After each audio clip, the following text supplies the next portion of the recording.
I will try.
Yes, good evening, team.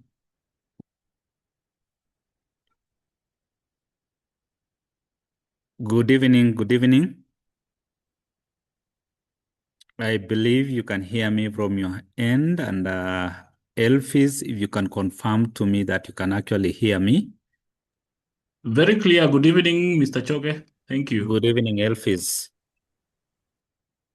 And, let me take this opportunity to welcome our D13 participants to this evening training session that we will tackle module 8, that is in guidance and counseling.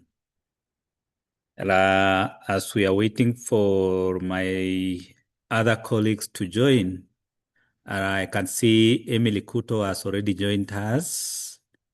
Dr. will be joining us on the way. Elfis, what is the expected number of our participants for this session? Well, thank you, Mr. Choge. We are still expecting more. We are still Yes. expecting more than what we have currently. So I think we can give them another 10 minutes, then we begin. Uh-huh. Mm. Maybe why don't we give them like 5 minutes, because you'll find that the module is so wide and we need to Okay. cover that before 7:30. That is noted. Then we can give them 5 minutes, then we can Five begin. Thank minutes. you. That one is in order. That one is in order. Thank you.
Once again, let me take this opportunity to welcome each one of you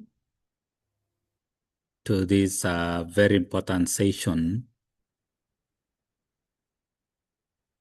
that we will cover one of the modules, and that is on guidance and counseling. Very important session, not only for you or as far as this course is concerned, but it is also something that those of you who are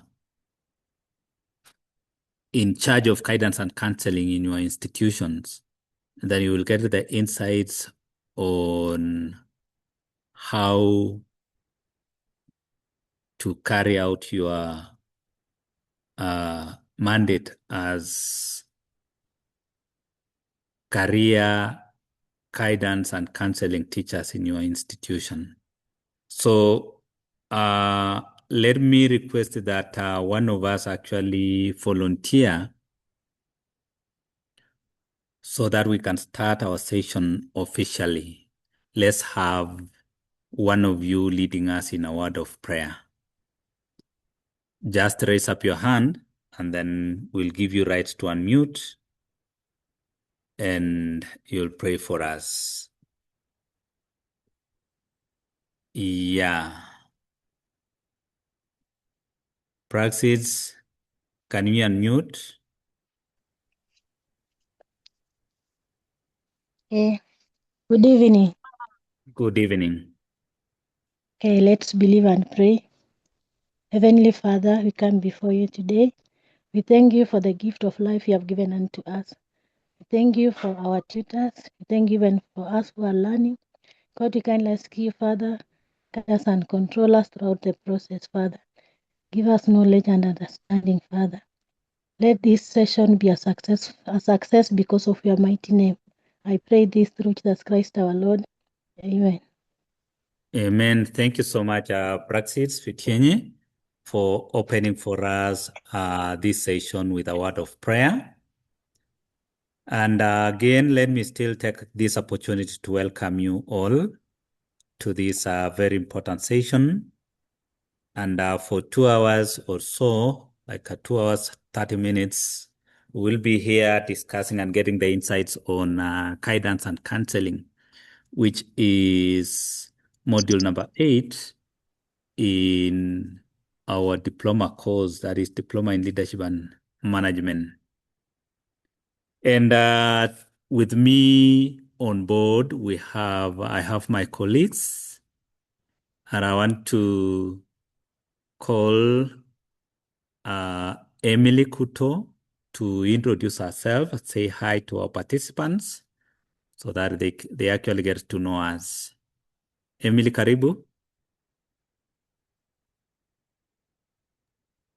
Thank you. Thank you. As you've heard, my name is Emily Kuto. I'm very glad to be part of this course, guidance and counseling. This is really a life-changing or rather a very practical subject. I don't know, I think you've gone through so many courses, but this is one of the practical courses that addresses your day-to-day life. Yeah. Maybe it is about wellness. It's about you and your neighborhood.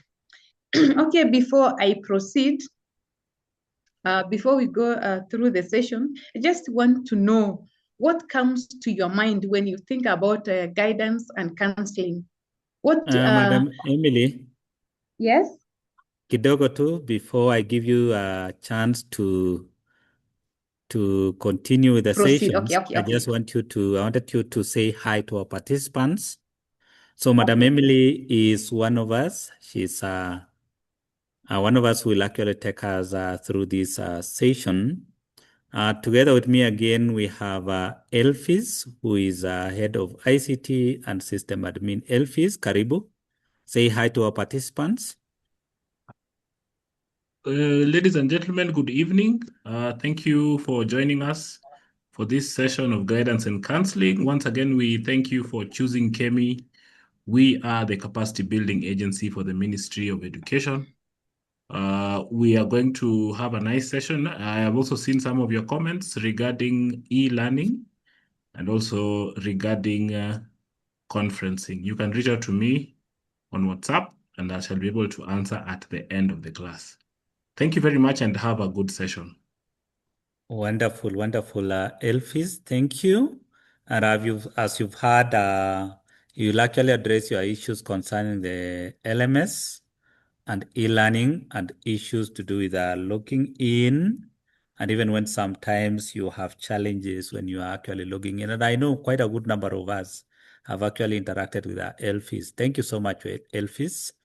I don't know if Daktari, you can just wave because I know you are very far. You are very far. Dr. Grace? I can say good evening, colleagues. Good evening, participants. Good evening, Daktari. And thank you so much for welcoming me to say hello. As Mr. Choge has said, I am somewhere, I'm not able to talk. Lakini I said, I get in, I say hello. Welcome to this module. As Emily Kuto has said, this is one of the best courses that, one of the best modules that we have. It speaks to you at a personal level. Karibuni and enjoy. Thank you so much. Thank you so much, Daktari. Thank you so much, Daktari, for finding time to actually say hi to our participants. Thank you so much, participants. I will not be able to introduce each one of you, but by the end of it all, once you have actually registered, we'll get note that you are in. So once again, welcome. And allow me to usher in our first presenter. We will be presenting together with Emily. And if Dr. will get time, but I know she is actually somewhere, but I know she's actually with us.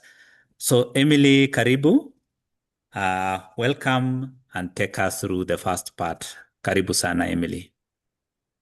Okay, thank you, Daktari. Thank you, Dr. Grace. Thank you, Elvis, and thank you for everyone for joining this class.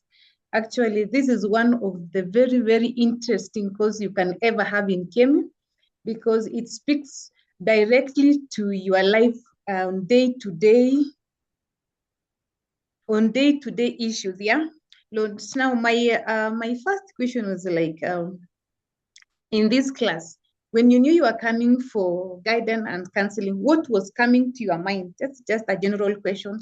Maybe you might not have time to respond, but through your chats, you can speak to me.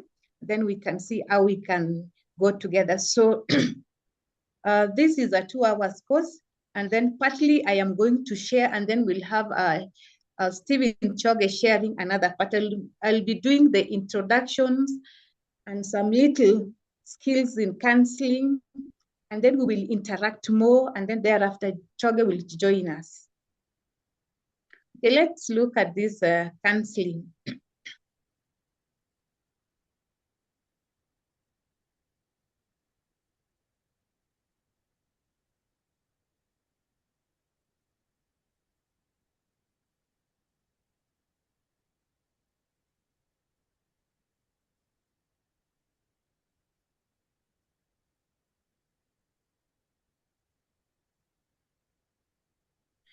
Okay, this is guidance and counseling, module 8.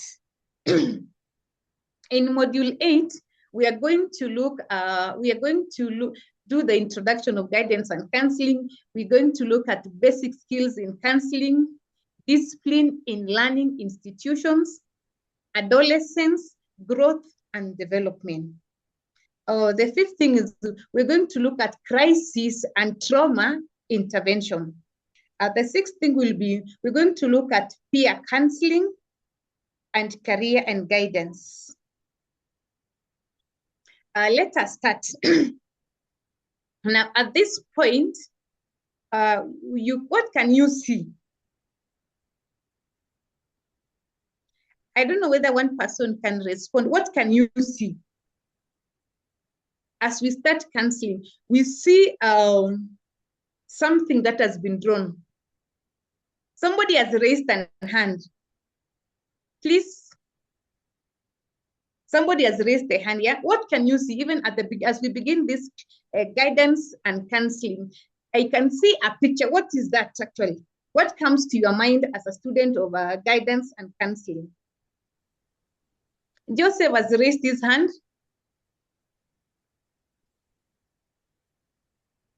Josephine? Hello. Sabatia? Yes, hello, good evening. Good evening. Good evening. Yes, I can see a drawing there that looks like a compass direction. Yes. It is written on past, present, and future, and the heading is starting point. Yes. Thank you. Somebody else, what is the relationship between counseling and this past, present, and future drawing? We have Lumbasi.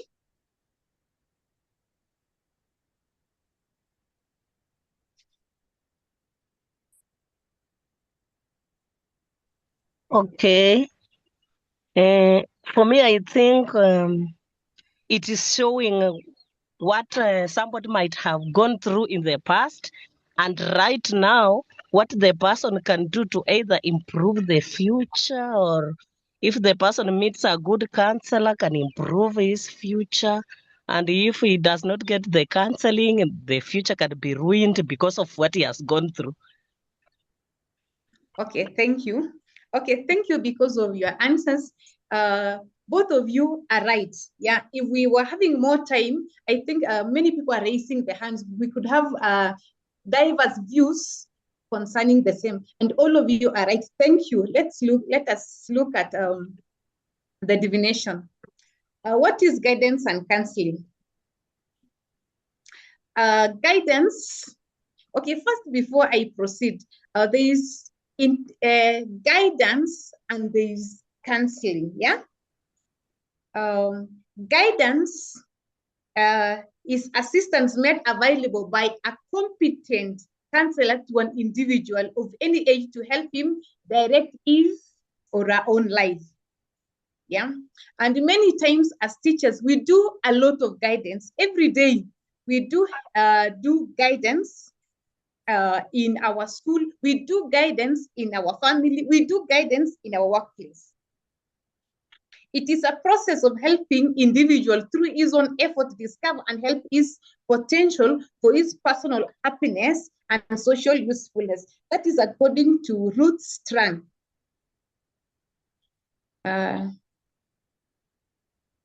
Now, what is the difference between guidance and counseling? What is the difference? When we look at the verb and, it shows that guidance and counseling are two different things. Yeah. So as we begin this subject, what comes to your mind? How can you differentiate guidance and counseling?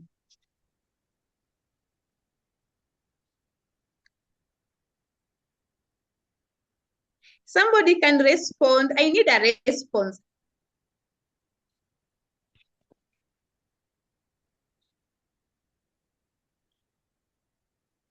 I have Peter. Hello, good evening. Good evening. I think guidance is a process of, trying to, trying to guide somebody on what they're supposed to do, rather, help them do what is right. And then counseling is trying to restore somebody to the previous, stage where they are, maybe after they have gone astray. Okay, thank you. Please allow me, because of time, just to be having one respondent at a time, because the material is a lot. Okay. So counseling refers to professional advice given by a counselor to an individual to help him overcome, some personal or psychological problem. And then on the other hand, guidance is preventive in nature.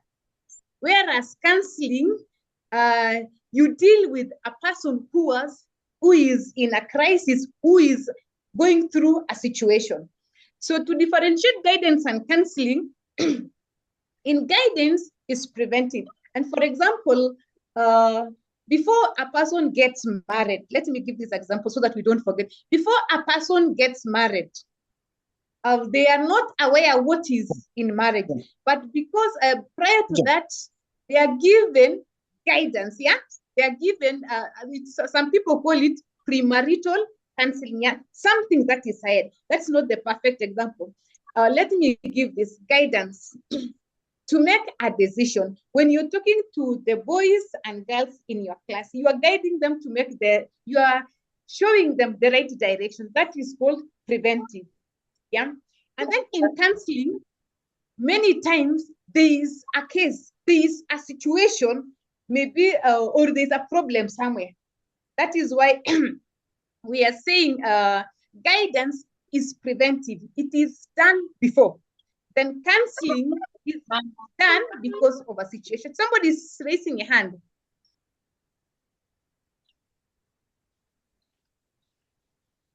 Okay. Guidance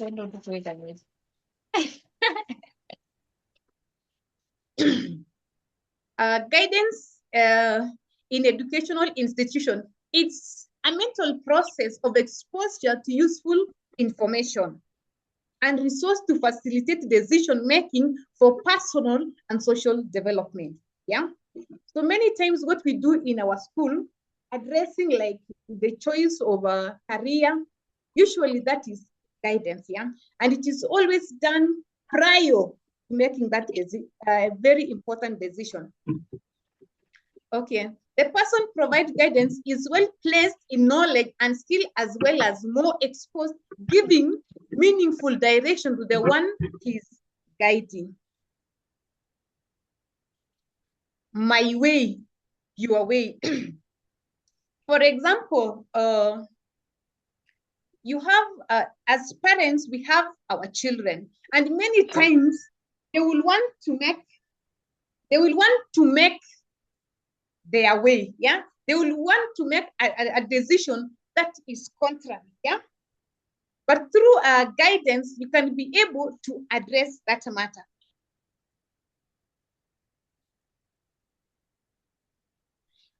Principles of guidance. As a teacher, or rather as a counselor, in guiding, you need to consider the dignity of the individual is supreme. Each individual is different from another. Okay. You should also consider the primary concern of guidance is individual own social setting. Another principle you should consider is the attitude and personal perception from the basis of the individual acts. Okay, the individual acts enhance perceived self. The individual has innate ability to learn and can be helped to make choices that will lead to self-direction consistent with social improvement. Each individual may at times need the information and personalized assistance best given by competent professional personnel. So before you do the guidance in school, it is important to have a prior knowledge. It is important to be equipped so that in making the decisions and showing the way, showing rather the direction, you are well equipped. Now, how do we harmonize? Yeah, in guidance, how do we harmonize? Who are you dealing with? What is the matter? Where are you standing? When we talk about when, we are talking about time. What age? How are you going to go about whatever you are intending to do? And then why? You want to do it because there is a situation you need to address. Principles of guidance are based on the following assumptions. Every individual has talents. Excellence is possible. Problems mark growth. There are individual differences. Environment provides numerous opportunities. So like, if you were to guide, maybe let us look at the class setting, yeah? You are to help, maybe you want to help pupils to make this, rather your students to make decision on career choice, yeah? So before you need to consider the talent of the students. You look at the ability of the one you are supposed to guide, yeah? You look at the excellence, yeah? You look at the individual differences. For example, still on the line of career, there are certain qualities like if a child or a student wants to be a doctor, one, the very basic things before we talk about the ability, we have to consider the courage, yeah? This person should be having the courage even to look at blood, yeah? And then, for example, those are the basic things of being a medical doctor or doing any health-related course. Because I've been in an environment, I have seen one of the first things health students are taken through is they are usually taken to the morgue, and they are usually shown those corpses, yeah? So that one is, to look at a corpse is not something that is for the faint-hearted or for every other person, yeah? It belongs to those people who have a calling and who have a passion to do like medicine or any health-related thing. Let me give another example. A person who wants to be a lawyer, a student who wants to be a lawyer, first must be a public speaker and must be outgoing. Those are my observations. Okay, types of guidance. We have educational guidance. This is what we do every other day in our schools. We look at, another thing is vocational guidance. Number 3, we look at personal guidance. Personal guidance, every day we are faced with a situation and we are supposed to be making decisions, yeah? And many times, many people find themselves at a crossroad. They don't know, do I go, do I not go, yeah? Look at this mental picture, even though you are far away from me. This person at the crossroad, they want to make a very, very important decision in their life. One of them is career choice. Another one could be maybe marriage. Another one could be, name them. Every day, me and you, we are faced with circumstances and situations in which we are supposed to make decisions, yeah? Some of them are very, very important. Some of them are very hard. Some of them are easy. But at times, when a person finds themselves at a crossroad and cannot be able to decide, they look for guidance.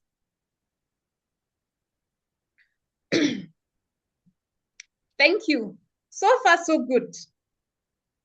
I think I've said a lot about guidance.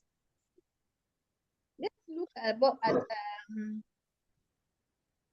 counseling. Let's look at counseling. Well, first, before I proceed to counseling, do you have a question? Do you have a question concerning guidance?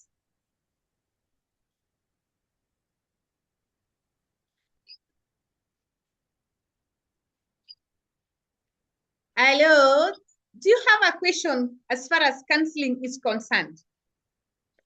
Okay, we have Waswa.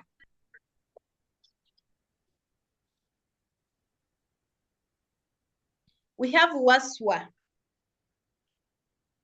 Please, Elvis, allow him to speak to ask this one question.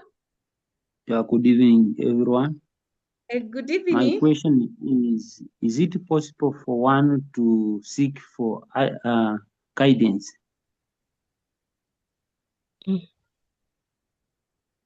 Oh, come again. I think it's not clear to me. Is it possible My for question you to was, seek for guidance?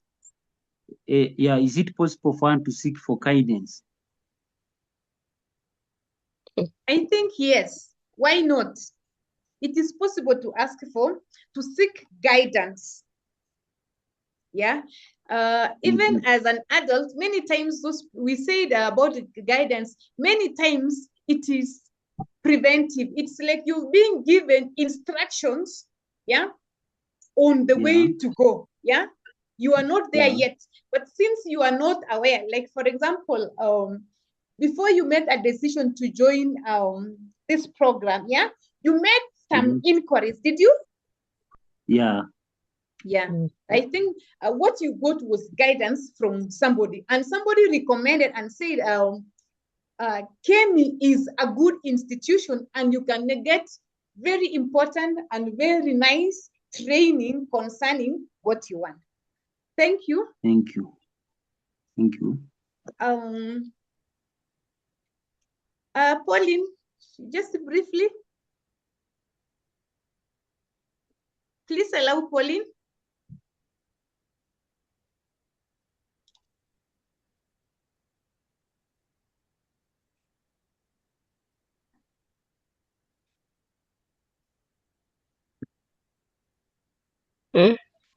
Yes. Pikia mimi yai kama kuna nyanya mnapikia yai la nyanya. Na nyanya tusilambere. Wangoja tiive. Please, Lumbasi, switch off. Okay, let's proceed. Let us look at counseling. What is counseling? Counseling is a process in which the counselor assists the counselee to make interpretations of facts related to choice, plan, or adjustment which he or she needs to make. Yeah, that's according to Glenn Smith. Another person defines counseling like this. Within this relationship, the counselor focuses on the client's feelings, thoughts, and actions, and then empowers clients to cope with their lives, explore options, make their own decisions, and responsibility for those decisions.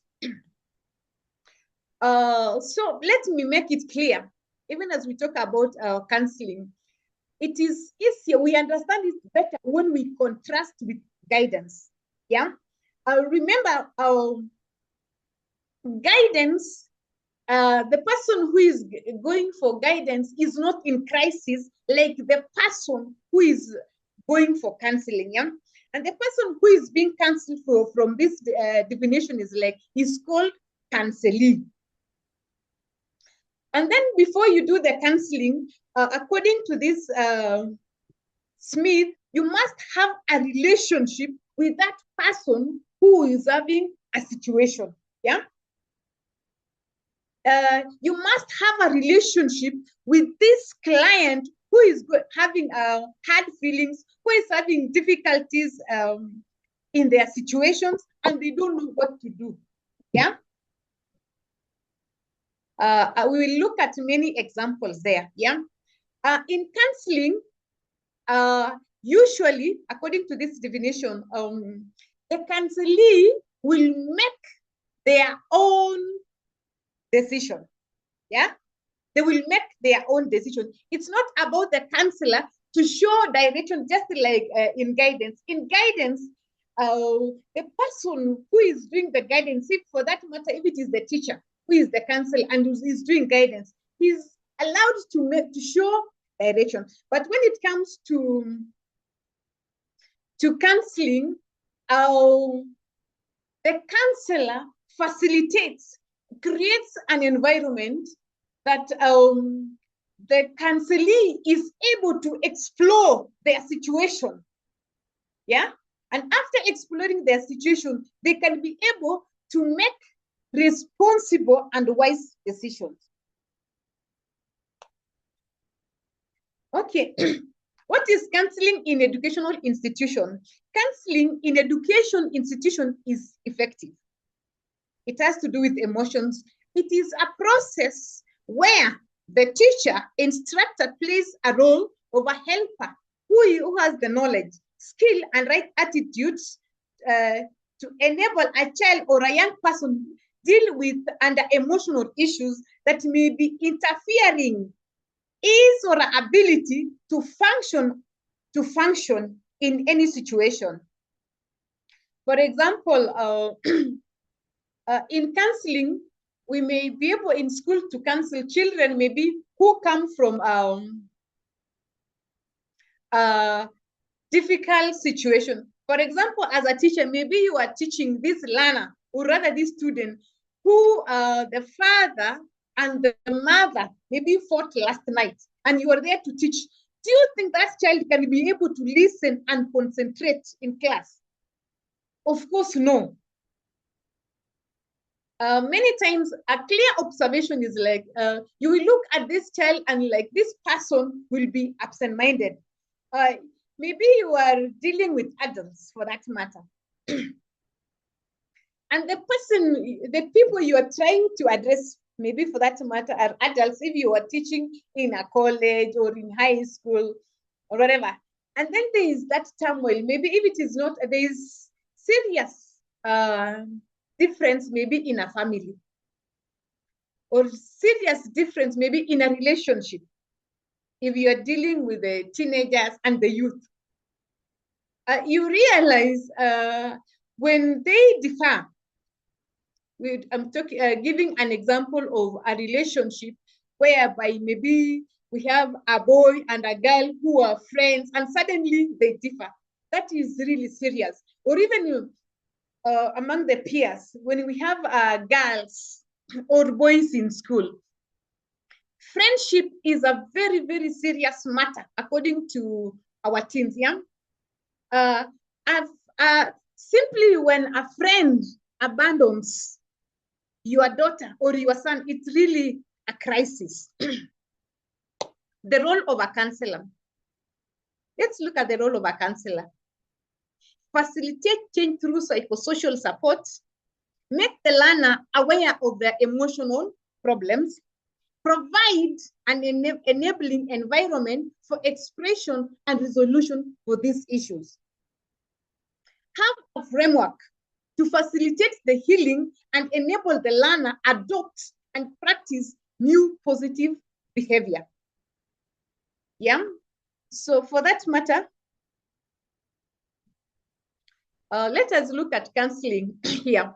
We look at strategy plus teamwork, and then we will have progress. In case of a issue, in case of a crisis, yeah, there should be a strategy. How are we going to deal with this matter?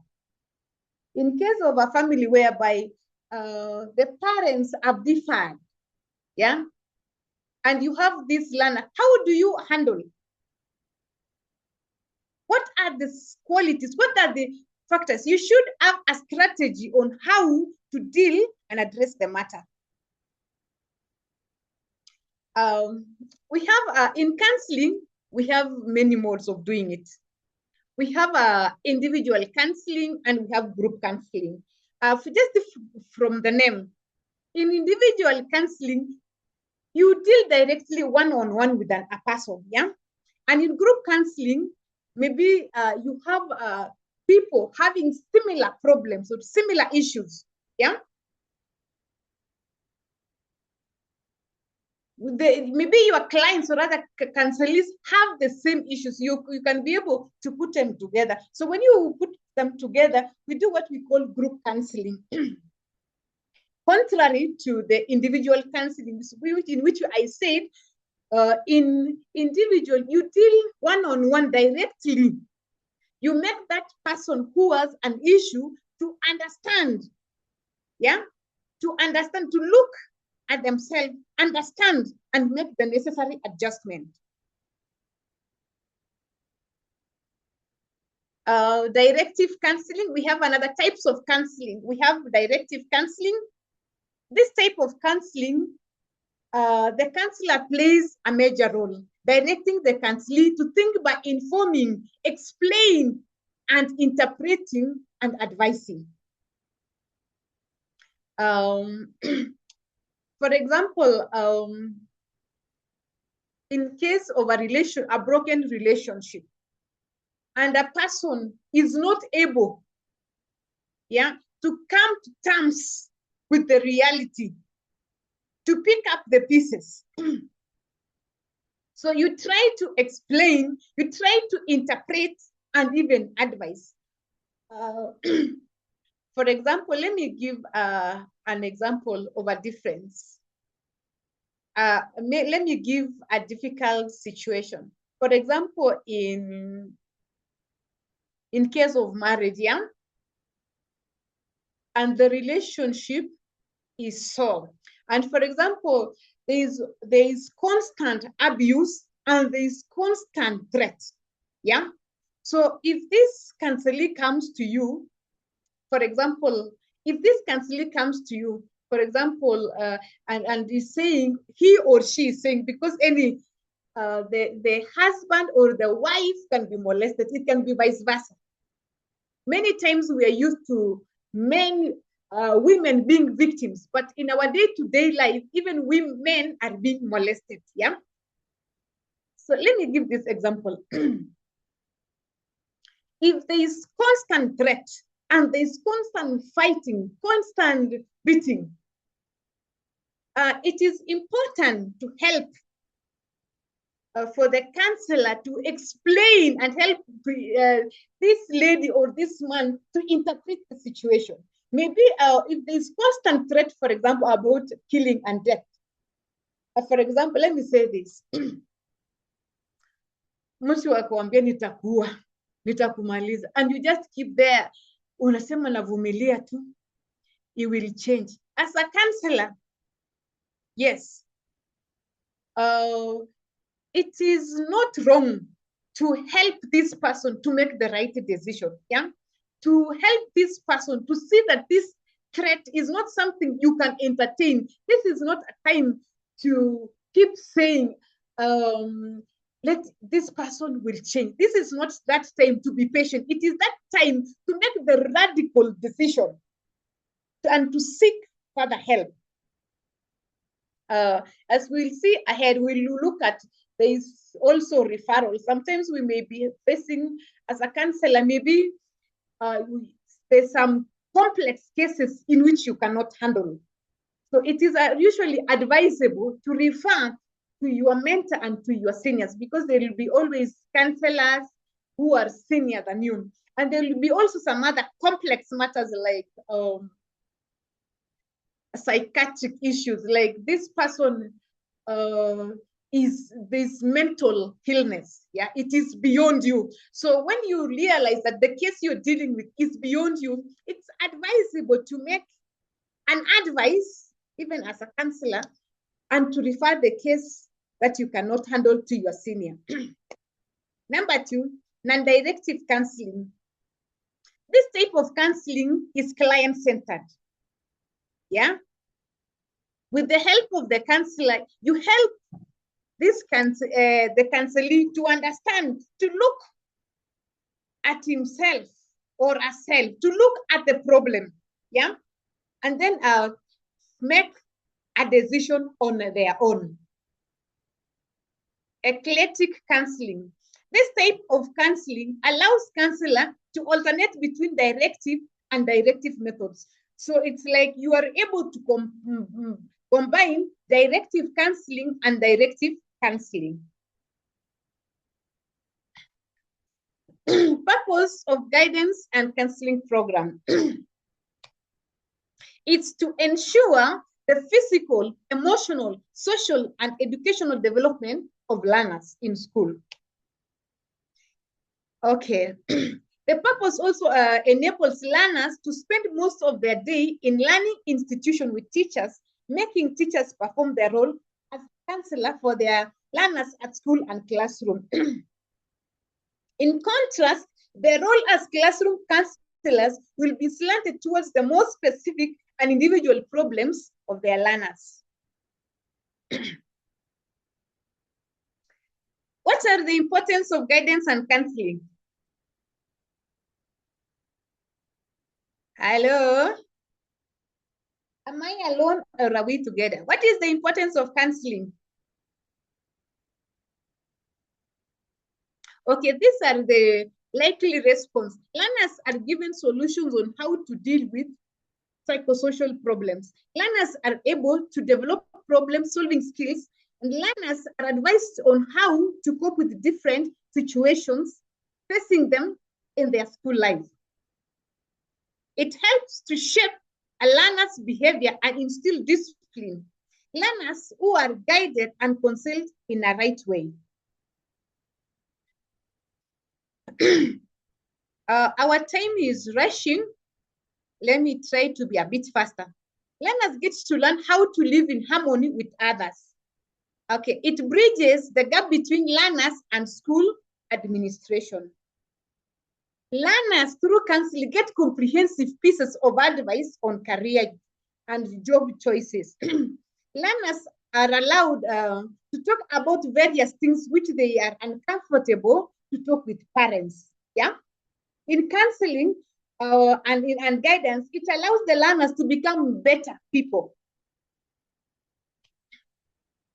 Challenges requiring guidance and counseling. Yeah. As counselors, by virtue of being in this class, you are a counselor, yeah? And some of the things that you need to consider and addressing that needs your attention as HIV/AIDS pandemic, inadequate career opportunities, family problems, violence against children, stress in society, drugs, and substance abuse. Basically, we see this one in our schools. Components of counseling. Components of counseling. Personal development, socio-emotional development, educational development, career development.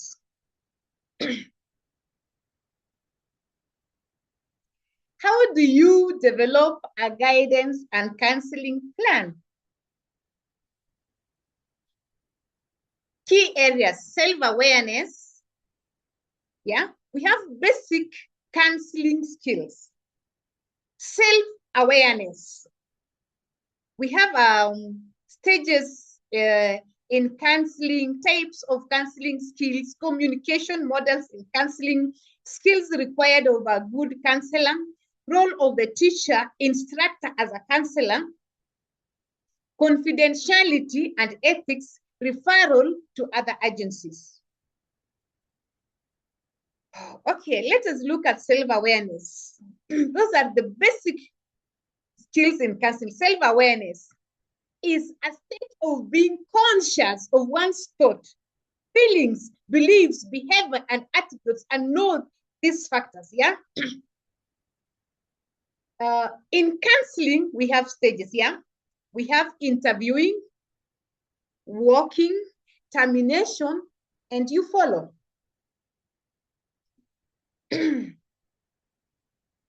Types of counseling skills. I wish I could be having enough time. Attending skills. Maybe if you've done communication, you've come across most of this.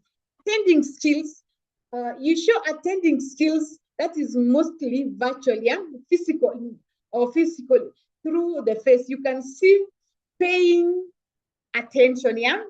You can be focusing on the counselee. As a counselor, you look at their eyes, they look at you, yeah.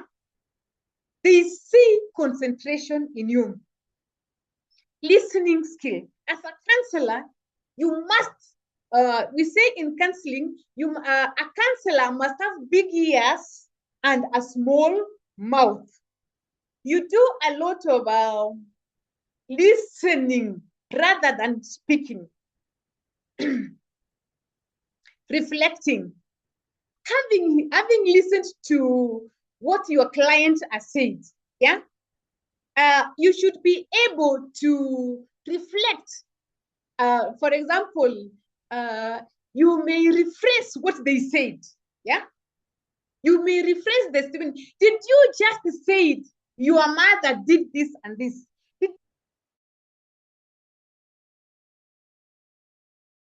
Person to understand, empathizing. In empathy, you wear the shoes of the client. You have that feeling. You empathize, yeah? It is not sympathy, but it is empathy. You wear the shoes of the client. And number 5, types of counseling skill. Number 5, probing. You interrogate while listening. You should be able to question whatever the client is saying. Qualities of an effective counselor. Now, this is an explanation. Ed talked about empathy, being in the shoe of the client, confidentiality. Nothing leaves the counseling room. One of the key important quality of a counselor is the ability to keep the secret, yeah, to keep that confidentiality of the client, yeah. Asiati ule mtu amekuja kukuambia usijui kwangu ni hivi na hivi, and the following day hiyo story iko kila mahali. Mwanafunzi anakuja kwa ofisi anakuelezea kama mwalimu, oh, this is what happened to me, and the following day alafu wewe unaenda kwa darasa unaenda kusema the same. That is very unprofessional as far as counseling is concerned. Non-judgmental. A counselor is there to listen and not to condemn. Sometimes you may be told very difficult things, but you're not supposed to judge. It's at this point you are like a doctor. You know, when a person is sick, they go to see a doctor. When the person expresses themselves, the doctor does not ask the patient, kwani ulifanya nini ukashikwa ukakuwa mgonjwa, ukashikwa na pneumonia, hukuvaa sweta kwa nini? Instead, anapeana the right prescription and the right medication. Attention. Listen and give the client full attention. Show interest. When a client comes to see you, please show interest. Be honest. Information given should be accurate. Respect. Those who come to see you as a counselor, please respect them. Respect their culture, respect their belief. Because you'll have all manner of walks of life coming to see you as a counselor. Moving at the client's pace. Give clients time to speak. Controlling the session. Be in control, yeah? Help the clients to be focused in what they are talking about. Accept clients' problems. Don't show surprises. Maybe I wish you could look at me physically. Those alarming or exclamation. Just as a counselor, you should be able to compose yourself, yeah? So that the client is shocked beyond you, yeah? So you should be able to compose yourself. Allow expressions of feelings. Hata akiongea na wewe alie, wacha alie. Because amepitia mambo mengi sana. Allow, because in crying, you are helping this person to get healing. If carrots can hug, yeah, that means, yeah, every problem has a solution. Those who have differences, they can always harmonize.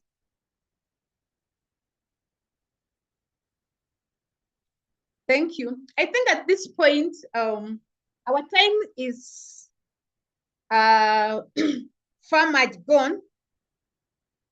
And I think at this point, I want to hand over to my colleague, Dr. Choge.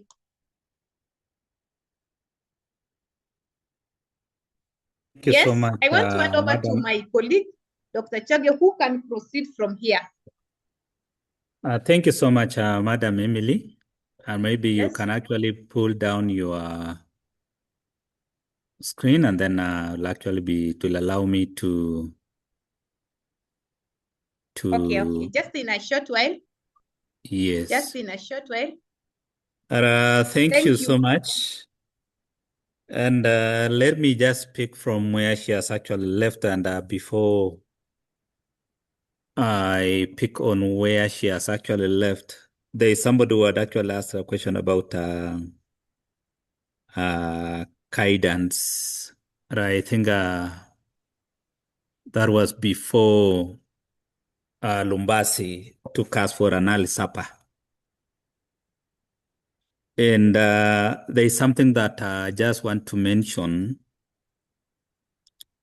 that in guidance, it is very important to ask for guidance, because it is one of the perfect ways that you can find direction. So don't assume that you know everything. Don't assume that because I am maybe the head of that institution, or because you are the head of that family, then you keep quiet with the challenges that you may be having. No, seek for guidance, because in that way you'll be able to find direction. You'll be able to be given remedy that can enable you to overcome the challenges that you may be going through. And allow me, good people, to share my screen. And maybe Madam Emily, from your end, you'll confirm to me if you can see my screen. You'll confirm to me if you can actually see my screen. And before Madam Emily actually left the stage, she actually mentioned that if plants are able to embrace each other, to hug each other, then who are we as human beings not to have that support for each other? So that is what she has actually told us. Now, let me start from the role of the instructors, as for the teachers, as a counselor. There's somebody who is actually talking from the background. That should be Emily. Please, Emily, mute. Yeah. The role of your role as a teacher, as a counselor, and you have been told, you have been given the difference between between guidance and counseling. So what is your role as a counselor? And because of time, I'm just going to give you the highlights on what we are supposed to be doing, because we are supposed to cover the remaining part, that we are now at 50%, to mean that if we go at that pace, then we will actually finish at around 8:30. And that is what I'm actually trying to avoid. I'm saying I'm giving you the highlights because our learning materials will actually be, you will actually get all the learning materials, but we are just trying to give you the guidance. We are trying to give you the overview of what you will meet or what you expect from the learning management system. So you as a teacher or as an instructor, is that you are supposed to be a guide for students' career selection. And remember, that is actually the objective of these learners.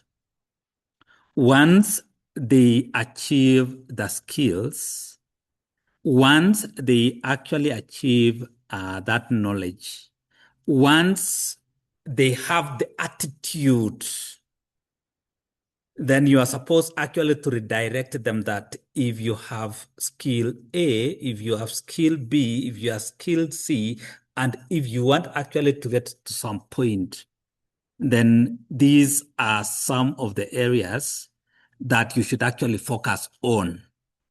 And that is why we are saying for career selection. And that is one of the major things that the competency-based curriculum is actually focusing on, because we are actually guiding them well as far as knowledge is concerned. But remember, they need a lot of guidance, they need a lot of counseling for them to be in their rightful careers. Two is that we are supposed to be guiding these learners in subject selections. Hence, we are actually hence to shaping of learners' future. Very important.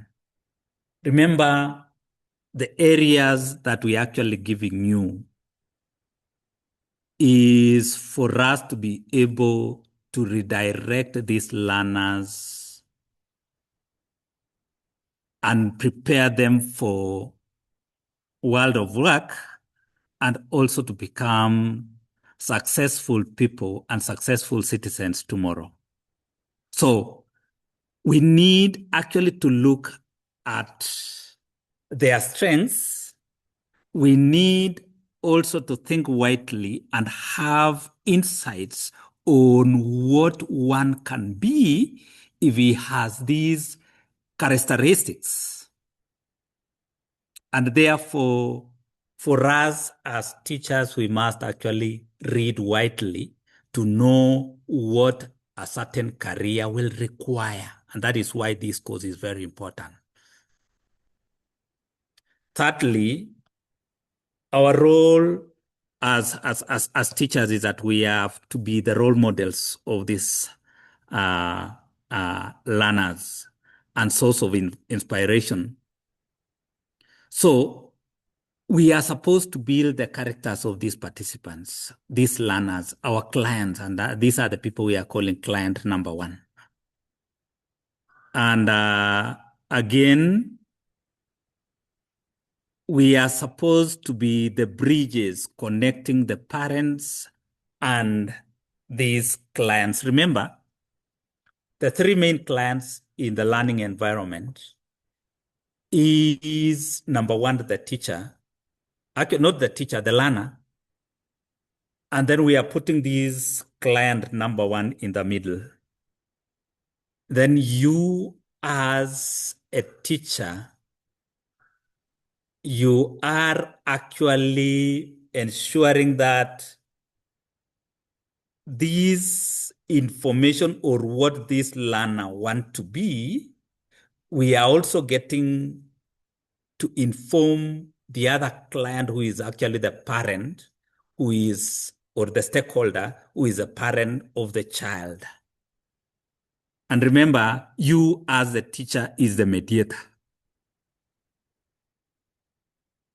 The moving point is you as a teacher at some point, because you are supposed now to ensure that this learner is moving towards the positive direction. And for it to be cemented, or for it actually to move faster, then you need the support of this parent, because he's the one who has actually invested for the child. And therefore, the learner success in the educational pursuit becomes possible when the teachers, parents, and the students work together. Very important as far as the implementation of teaching and learning is concerned. Then I want also us to look at the discipline in learning institutions. And under this one here, we are saying that we are guided by the legal or the policies when it comes to the discipline of the learner. And remember, one of the areas that we must actually get it right is the discipline of that learner. Otherwise, if the discipline of that learner is wanting, then we might actually achieve very little as far as learning of this student is concerned. Now, when we look at the policies, we look at the Constitution. And the Constitution, Article 53, provides that every child has the right to be protected. At the same time, when you look at the Basic Education Act of the year 2013, has a provision on the disciplinary procedures for this learner. I'm saying this because we are sometimes focusing or thinking about the discipline of the learner when we talk about the corporal punishment. The Constitution doesn't allow that. The Basic Education Act doesn't allow that. The Teacher Service Commission Act has consequences if, for example, for us as teachers, because I'm a teacher by profession, and we are all teachers by profession, I know, is that there are consequences if we administer corporal punishment. And it is very important for us as educators, as the people who we are focusing on our client. And remember, our client is actually that learner. All of us in the education sector, our client is that learner. So that corporal punishment is not accepted. Then we are also talking about the legal notice number 56 of 2001, which actually banned the corporal punishment in schools. So therefore, let us employ other positive methods, because you can see the legal documents, that is the policy documents, does not allow for this. But at the same time, we must ensure that there is discipline. And therefore, what are we going to do? We focus on other ways of disciplining these learners. Number one, what we are calling the positive discipline, positive reinforcement. And every institution, and I believe even as for us in Kemi, we have actually developed some manual on positive discipline. And at the same time, it is also covered largely when we are doing career guidance and counseling courses for teachers. Then we also have guidance and counseling, and it is a requirement by the Ministry of Education that every institution have a department on guidance and counseling. One, to ensure that we are redirecting these learners positively, and two, to ensure that we are redirecting them as far as their career and their learning and their future life is concerned. Then we are also talking about setting, or we are talking about alternative punishment. And I'm talking about punishment as consequences, not corporal punishment. Consequences. If you do this and this will happen to you. And therefore, let us avoid doing this one here. And if we want to get these consequences right, then we must have the rules, strong rules in this institution. How are we going to set up these rules in these institutions? The best way is to bring the learners on board. Let them understand clearly on the rules that we have in this institution. And I believe even where we are coming from as parents, we have rules in our families. If you don't set the rules in your family, though ours is not written, but our children know that this is what we are saying, it is right, this is wrong. And if they do that, you are telling them, this one, I don't like this one here. Coming home after this time is no in my family. And you stand by that. And if you train that child from the beginning, definitely they will grow knowing that this is something that is not needed in our home. And therefore, even in school, as soon as they come, let them see that positive tradition that you have already set and that you are telling them to follow the rules. In school, these are the rules that we follow. Then on positive discipline, I'm not going to touch on that one. But I'm just going to say that the key to positive discipline is teaching a child what behavior is okay and what behavior is not okay. And stick by that. Be strong, be strict on that. But if you just say, anyway, don't repeat, you assume that you have not seen, then things will go wrong and that will be your tradition. So allow me to move. Then we are saying that the 3 R's of logical consequences. Number 1, respectful. Respect is conveyed through words and nonverbal gestures. The way you look at these learners, let it be different from the way we are just looking at them when we are expressing something that is actually a light, that's something on light note. No, let things be serious in school, the rules.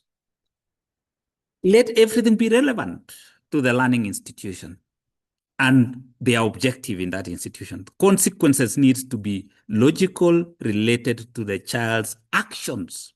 And then the realistic, let it be realistic. Consequences should be something the teacher and the learner can follow through on in as far as when we are in school. And let me tell you, because we are the mirror of these learners, then for us, we must be the champions of discipline. Let them see us as the people they will actually emulate, the people they will want to be like. Let our language be positive, not where we are talking to them, and when they see us, they want to run away from school. When we do that, they will find the learning institution to be unfriendly, and that is why they will not be. Every time we are talking of going to school, they find themselves as, no, I'm going to hell. And that is why when you go to some of our institutions, when the bell is rung in the evening for the learners to go home, you find everybody finding his way with serious speed through the gate. When you tell the learners we are not coming to school tomorrow, they are very happy because this learning institution is not friendly. Let that respect be seen in you as an instructor in that institution. Now, the positive discipline, let me not actually, the adolescent growth and the development. And we are saying that in adolescent development, we are talking about the physical development, and I know that we are not going to discuss this one deeply, but know that there is this physical development.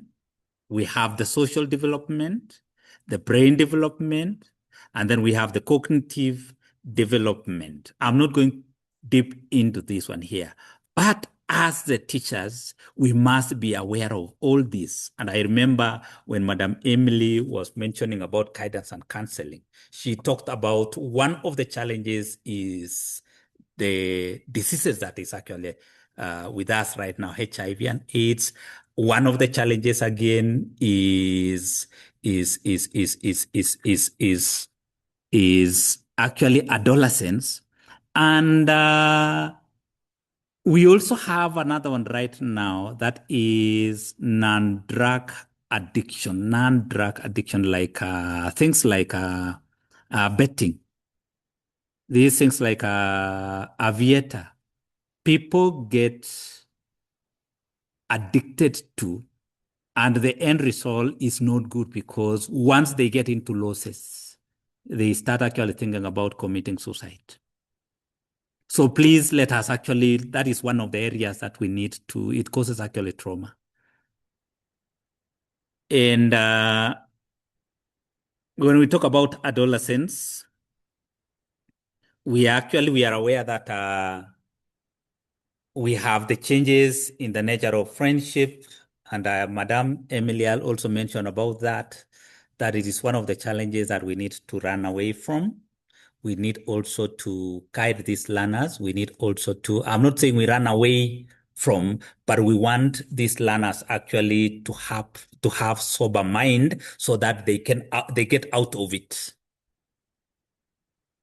so that they understand that this friendship is not about a life and death.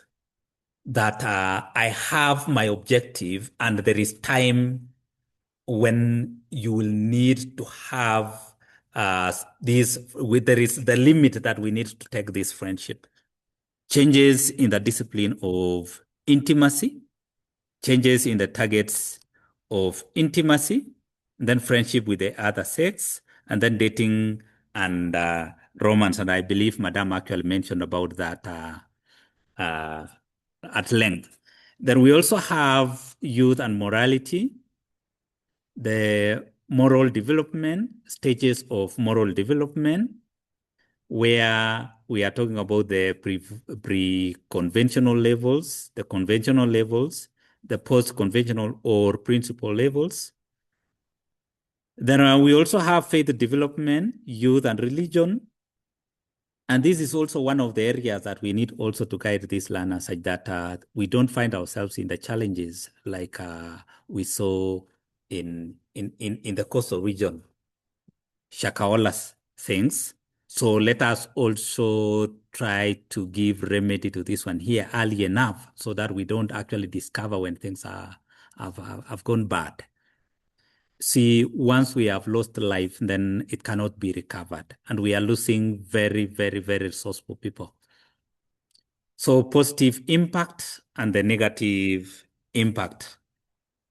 Then Madam also talked about a trauma. That we are talking about trauma, crisis and trauma interventions. And we are saying that crisis is that perception of experience of an event or situation as an intolerable difficulty that exceeds the person's current resources and coping mechanism. And that is why we have actually talked about the resources, where I've told you about this behavior that has already come, where the youth, our learners, will try luck by using the little resources that, or the pocket money that they've been given by their parents in the name of, I want to multiply this money. There is nothing like multiplying. Let them learn, let them work in future, and they earn their money. Why do they want to be rich so quick? Even us as teachers, even us as teachers, let us avoid these behaviors where, and I know right now we have a challenge and mostly our youth. They take it to be an option. They go for a loan and they say, let me commit 50% of what I've given as a loan to multiply it so that I become a millionaire. And in the long run, they lose everything. Definitely you lose everything. Let us avoid that. And trauma is, a traumatic event is incidents that causes physical, emotional, psychological, or mental harm. So that trauma involves both physical and psychological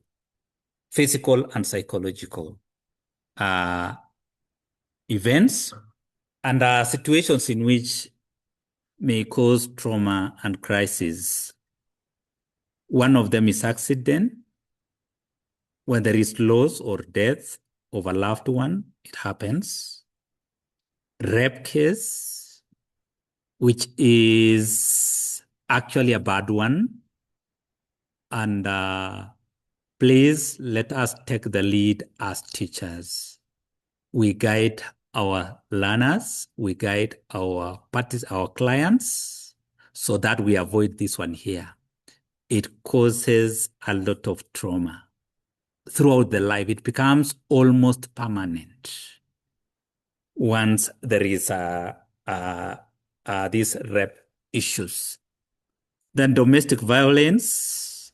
And I remember Madam also giving us an example then the natural disaster, severe illnesses, defaults.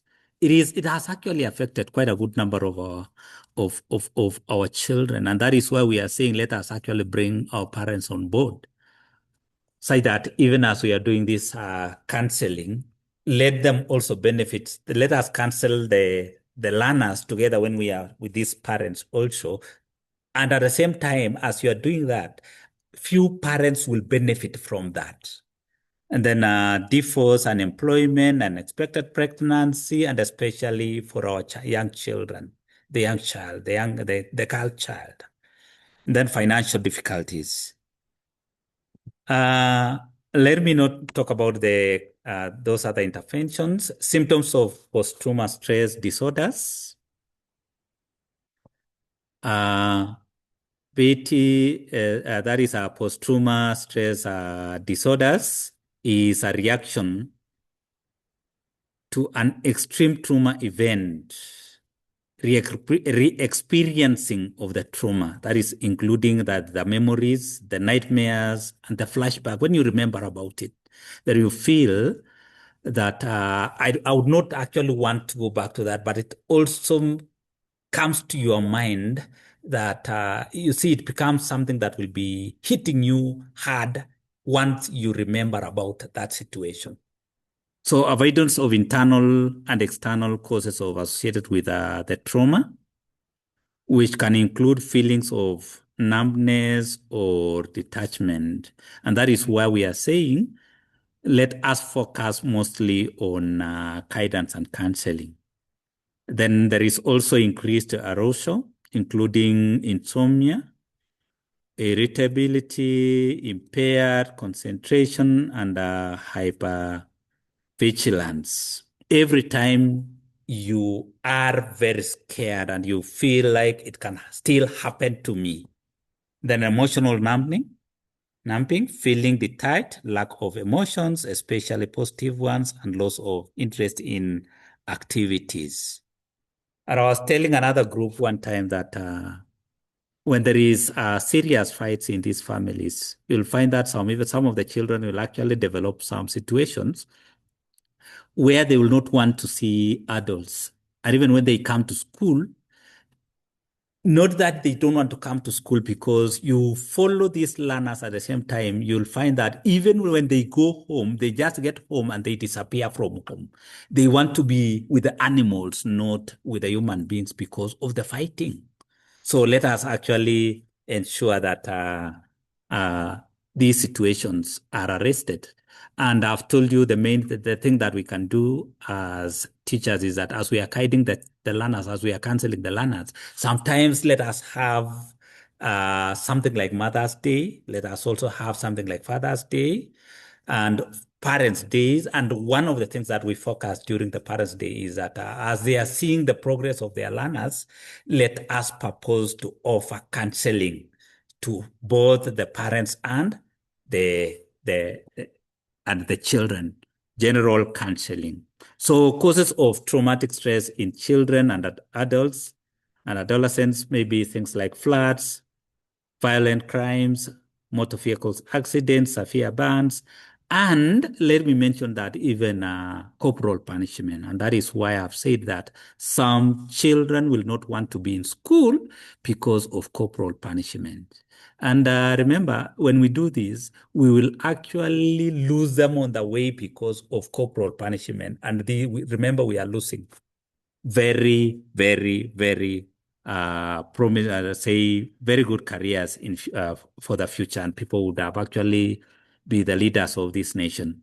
And then treatment of post-traumatic stress, one, and that's psychiatric medication, education for clients and family about post-traumatic stress disorders, and then group therapy, then cognitive and behavioral therapy. So please let us read also widely on that. And then youth and aggression and violence. And what I want to talk about is bullying of children by other children, and even sometimes. And therefore, bullying doesn't actually mean that where there is that physical fight, but even the words alone can actually cause or can be a result of can be bullying in our learning institutions, and that is one thing that will make the institutions not to be learner friendly. And exhibiting aggressive behaviors, being truant from school, being arrested before age 14, belonging to delinquent or violent peer groups, and so on and so forth. So these are some of the areas, some of the things that we need to avoid in our learning institutions. So let us focus on this one here. We ensure that we have a culture that is actually positive. We avoid all this bullying and negative behaviors in our learning institutions for them to have a friendly learning environment that will promote teaching and learning in our institutions.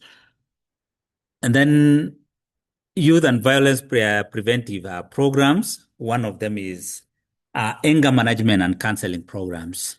And we have talked a lot about the counseling programs. Even if you have not seen anything negative in your institution, purpose to have a counseling plan, guidance and counseling plan in your institution throughout the year, because it is part of learning. It is part of learning, and it is part of preparing these learners in our learning institutions. And then social solving problems, and then bullying prevention programs in our institutions. And this one here, let this one be started as early as when they enter into PP1, PP2. Let them have a positive language. Develop a language for that institution where there is respect, and these children will grow knowing that respect is one of the best things to be done. And then multi-systemic therapy programs, and then mentoring programs. And I know this one here has been done very well by the Teacher Service Commission, mentorship programs in our learning institutions. And then peer counseling. And I'll not talk a lot about peer counseling. I just want to mention that peer counseling is a process in which trained and supervised learners assist the systematic facilitation of effective growth and development of effective counseling. When you go to some of these institutions, you'll find that some schools have, say, parenting. They have a tradition whereby, like, for example, I'll give an example of Form 1, where when the Form 1s come, they are tied to Form 2s. And you see, they have a program where they will actually mentor them in terms of cleanliness, in terms of school culture, in terms of reading culture, in terms of, say, general cleanliness. And they start even by actually showing them how to clean their clothes. They start by showing them how to clean their dormitories and their classes. So that is what we are saying. We are calling peer counseling. That is what we are calling peer counseling. Importance of peer counseling. One of them is that it is cost effective. You don't need to to have a consultant who will actually do the counseling for the learners. It is very expensive also to have consultants, and that is why the Ministry of Education has actually proposed that one of the programs that we should actually give to the teachers is guidance and counseling. And as much as we are saying that it is for the consumption in our learning institution, it is an area that you have been told that it touches on your life as a person, both in school and your day-to-day life. And then self-esteem, accessibility, effective spatial insights, non-threatening informal environment, empathy, and then quicker outreach. These are the importance of peer counseling. All these are the importance of peer counseling. What are the qualities of a peer counselor? You should be a people's person. You can talk with everybody freely. Not that person when the learners or when the other learners sees, they start actually feel threatened, and the other learners actually run away from the other learners. No, they want to be part and parcel of the people that they are actually working together all the time. And then strong sense of self, believe in respect, non-judgmental, accepting of different views, divergent views of the others, willing to listen to the others. So personal secure, tolerance of ambiguity. They share important qualities of client population. And then comfortable to be around. And this is somebody who is actually likable, liked by everybody. And then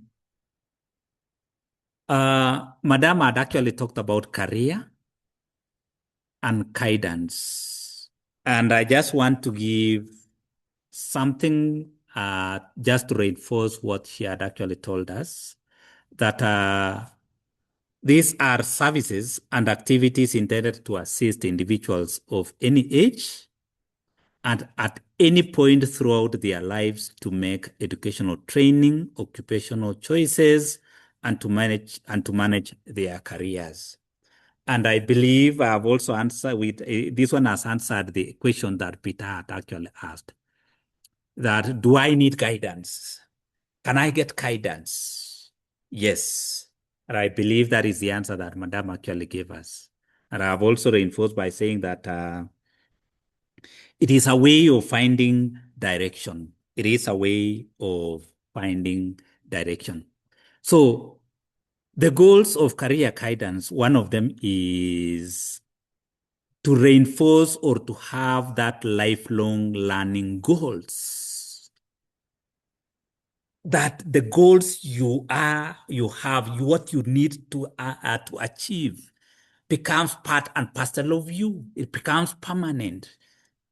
It's a learning process. So it becomes something that changes your life permanently.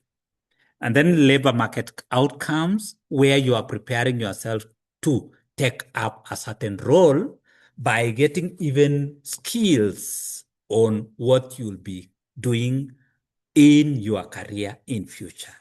And then the social equity and social inclusion goals. And then the talent recognition of learners. Talent may include where special abilities or aptitudes are shown. And that is why you are talking about the current, the future, and even the past. And then learners may be talented in, for example, music and any other thing, and therefore we are supposed to guide them. We are supposed to nurture these talents in these people because this is what they want to be. And it is what God has also given them. And therefore, ours as instructors, ours as the guide to them is to reinforce so that they can even exceed expectation in that and they become expert in doing all those. So strategies for recognizing the developing of talents. One is that be alert to the signs of the talent in different talent areas. And that is why I said we must be ready to learn also, to understand what all the other careers actually need. We read widely so that we don't also become ignorant. And we are saying that this one is doing unique things that we don't know. But we are saying this one is doing very well. We can nurture this one here and it becomes this and this. That is what we are supposed to be doing in career guidance and counseling. And then structure learning activities that will give learners the opportunities to demonstrate their talent and their potentials all the time. And then use praises to recognize and reinforce signs of talent. Help learners who have talent in particular areas set learning goals in that area. They achieve even higher goals in what they have. You may find someone has not completely discovered his career or his talent, but when you see the way the person is actually standing, then you are saying this one is standing like he's an athlete. And then you start encouraging this learner actually. Why don't you try? And once they try, you'll find that they become the champions.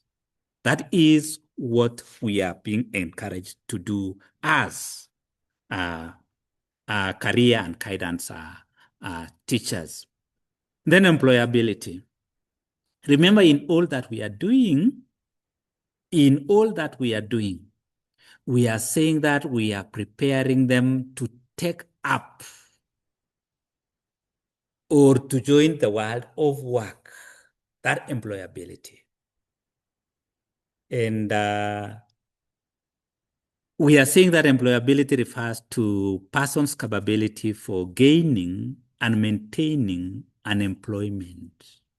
So employability depends on individuals' knowledge. It depends with the skills and the abilities they possess. Remember the three: knowledge, skills, and abilities. And remember, we are adding the other one here about the values. The values.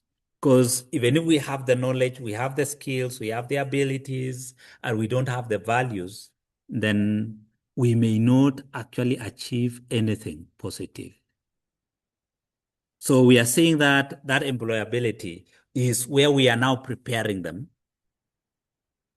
And when they have the knowledge and they have the skills and they have that ability and then they have the values, then definitely, then they will be productive in the society.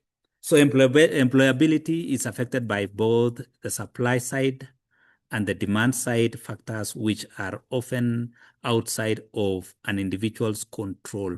So what are we saying?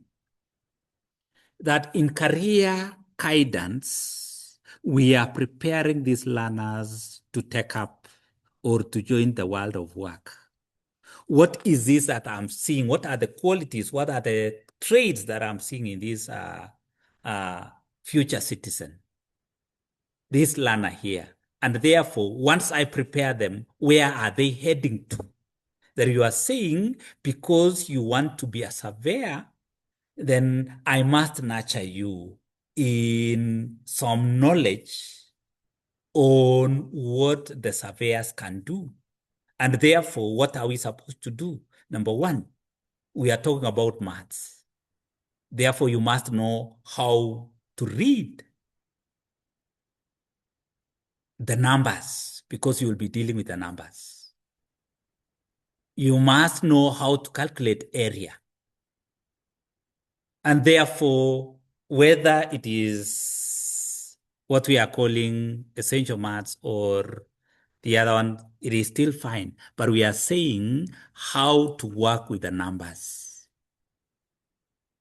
Then at the same time, we are talking about geography, the topography and all those. And therefore, we are preparing them for the world of work.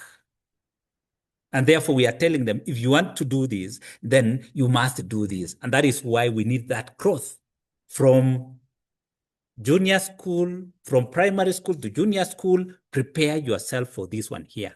From junior school, you prepare yourself. If you want to be a surveyor, we are taking you to this and this institution where you'll have geography, you'll have maths, you'll have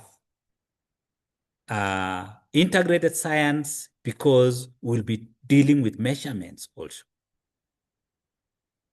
And at the same time, we are talking about language because you must also communicate with the other people. So we are preparing. And then from there, we are saying that we are handing you over now to this university where you'll do surveyor. You'll do survey. And you become a surveyor in your place of work. And this is how you'll be dealing with the people. And that is why I talked about values, such that as they are doing this, they should not mix it with any other thing which is not accepted by the society. You see the fighting that we sometimes have in the societies, in the communities, because of land, is because once the other one has actually decided to tell the surveyor that, please, because he doesn't know, please hive or you go in 1 meter.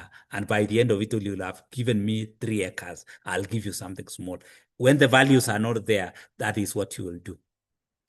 And therefore, employability is affected by both supply side and the demand side factors, which are often outside of an individual's control. And therefore, if we are not guiding these people as teachers, then they may not actually get all this.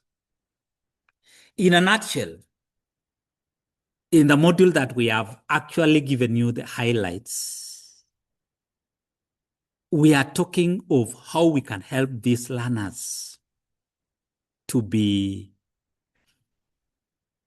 all-round future citizens by building our insights in the understanding of the various things that is actually surrounding us as human beings, so that we are able to advise them, we are able to support them by giving them the tips on how to evade or how to circumvent some issues that may be dangerous for them. Like, for example, we have talked about guidance and counseling. We are talking about the girl child, even the boy child. We have talked about the rapists, rape cases, rapists. How can they be able to evade this? We are giving them the tips. We are assisting them to become or to exceed expectations, to have the right objectives, to have the right career, by eventually saying that we are guiding them, giving them that guidance. So in a nutshell, we are advising, we are helping, we are supporting, we are giving them these tips, we are assisting them, we are guiding them, we are giving that guidance. So once you go back to the LMS, please, what we have done is not enough for you to understand or to have clear insights. We are just giving you the overview on what you will meet in the LMS. And we have a very big module inside there whereby you must read, and we have even provided further references on what you can, where you can get some more materials. Please, most of us are not visiting the LMS. That is where we have the reading materials. That is where you are supposed to answer the end of unit assignments. And for you to understand this module well, please respond to end of unit assignments. Questions inside there. Don't leave even one. You will understand it. And at the same time, you are giving yourself the bunker points or the marks, the 30% that will count for the overall mark that you will get after the sitting exam. Once again, let me say, please work on the module assignments. Read. And this is one of the areas, as you are told by Dr. Grace and Emily, that apart from you as a manager in that institution, a leader in that institution, it is a module that will benefit you as a person. Thank you, and God bless you. So please, if there is any question, maybe I'll allow only 2 questions because it's almost 7:30. You can raise up your hand. Pauline, you can unmute. Pauline? Hey, good evening Yes. to you, sir. And Good I evening. wish Good to evening. say thank you because today's session has been wonderful as compared to yesterday. The volume was nice and everything. And we just say thank you for the 2 of you, Madam Emily and you. So I wish to request that about the yesterday's module that some of us were not able to get it well. Kindly let us have the recording on our WhatsApp group. Thank you. Yeah, I know. Thank you. Thank you so much. I know Elfis will actually respond to that. And even before he responds to that, as much as we are also saying that we will have the recording, please, and I want to advise you people, let us be attending these sessions. They are very important because even if you get the recording, there's something that you may want actually to clarify. It would have been even better when you raise up your hand and you say, but it is very okay. I know Elvis will actually respond to that one there. Any other? Thank you. Thank you. Thank you. Karibu sana. Margaret? Margaret? Unmute. Margaret, please unmute. Good evening. Inquiring matters guidance and counseling on the ethics part. We've seen cases where schools have been sued for maybe sharing confidential information of a learner. So maybe can you touch a bit on the ethics and legal issues binding the teachers, the school, and the student who is the client? How do we go about it? And more so on cases of rape, maybe pregnancies, etc. Thank you. Very good. Thank you so much, Margaret, for actually answering that question.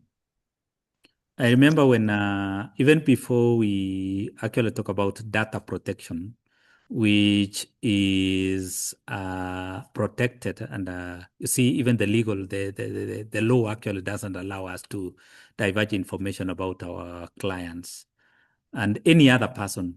Let us be very careful when we are handling or we are talking about we are data protection. The law doesn't allow that. It is true that as teachers, and even when we were trained in colleges and the universities, we were told about the protection of information, learners' information in school. One, about the challenges, discipline issues in school, we need also to be very, very careful. So that as we are discussing that, it belongs to the school, and it belongs to, it's only to cancel that learner, and we are not actually to share it with any other person. And that is why every time as a counselor, and that is why we told you this course is very important, this module is very important. One, confidentiality is not something that we should take as an option. It is mandatory. The law doesn't allow us to share information just anyhowly. The file, say the discipline issues in school, the health of the learners in school, the health of our colleagues, and how we are actually handling issues in our learning institutions. Let that confidentiality be there. Otherwise, we will be sued, as you have actually mentioned.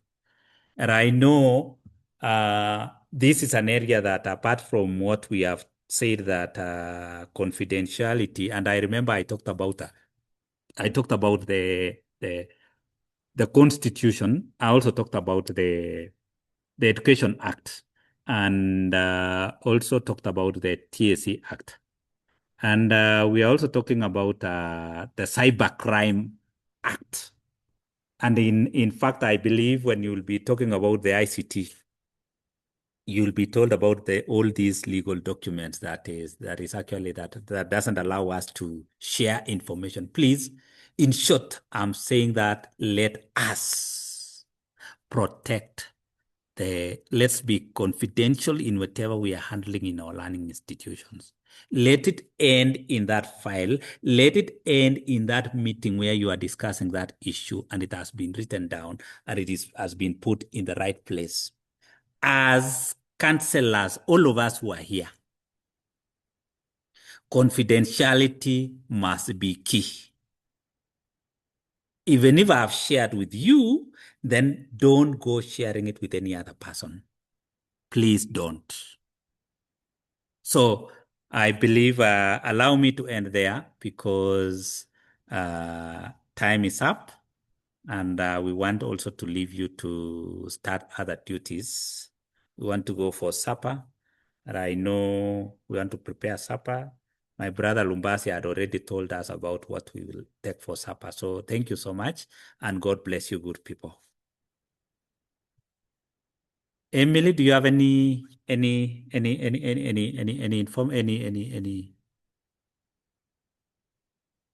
announcement? Any announcement? If it's not there, Elfis, in 2 minutes, maybe you can respond to 1 or 2 questions. Elfis? Mr. Choge, Yes. I think we can end officially. Yes.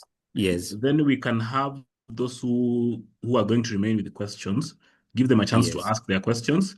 Mhm. I'll be dealing with the technical ones. I've seen LMS questions, so that we can answer some of their questions, so that those who don't have any questions, they can leave at their own pleasure. Thank you. Okay, thank you. Thank you so much, Elfis, for that advice. If Madam Emily has left, Dr. Grace, are you with us? And I know if you are still with us. Daktari? She has also left. Okay. She has also I am left. present. I am present. Emily, I am still present. Okay, do you have any word for the participants before Elfis actually handle the issues as they arise and those that are mostly technical? Okay, I only have an encouragement and a challenge. I want you to read more. This is a very interesting subject and make it to be part and parcel of your day-to-day life. Thank you.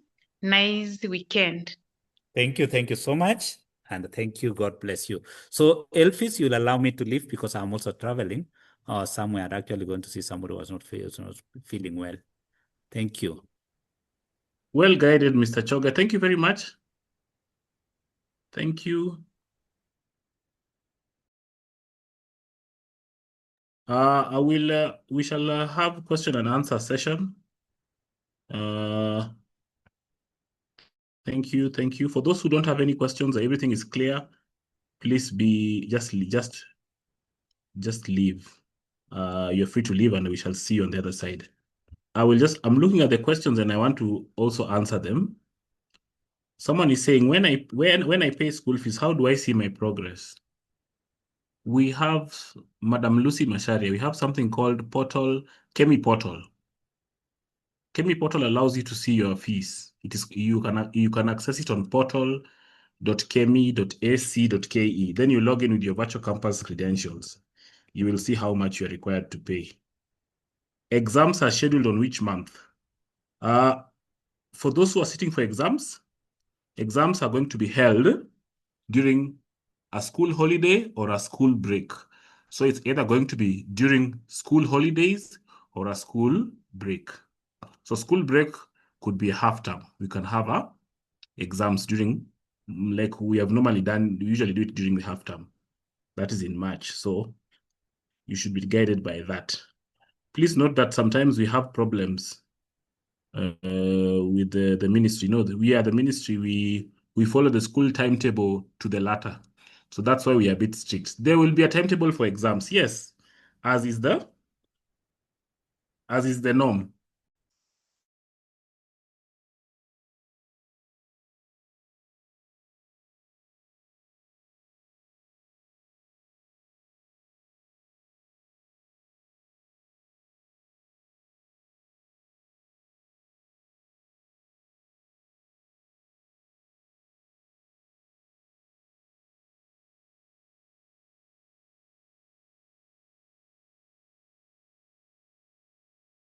Sorry for that.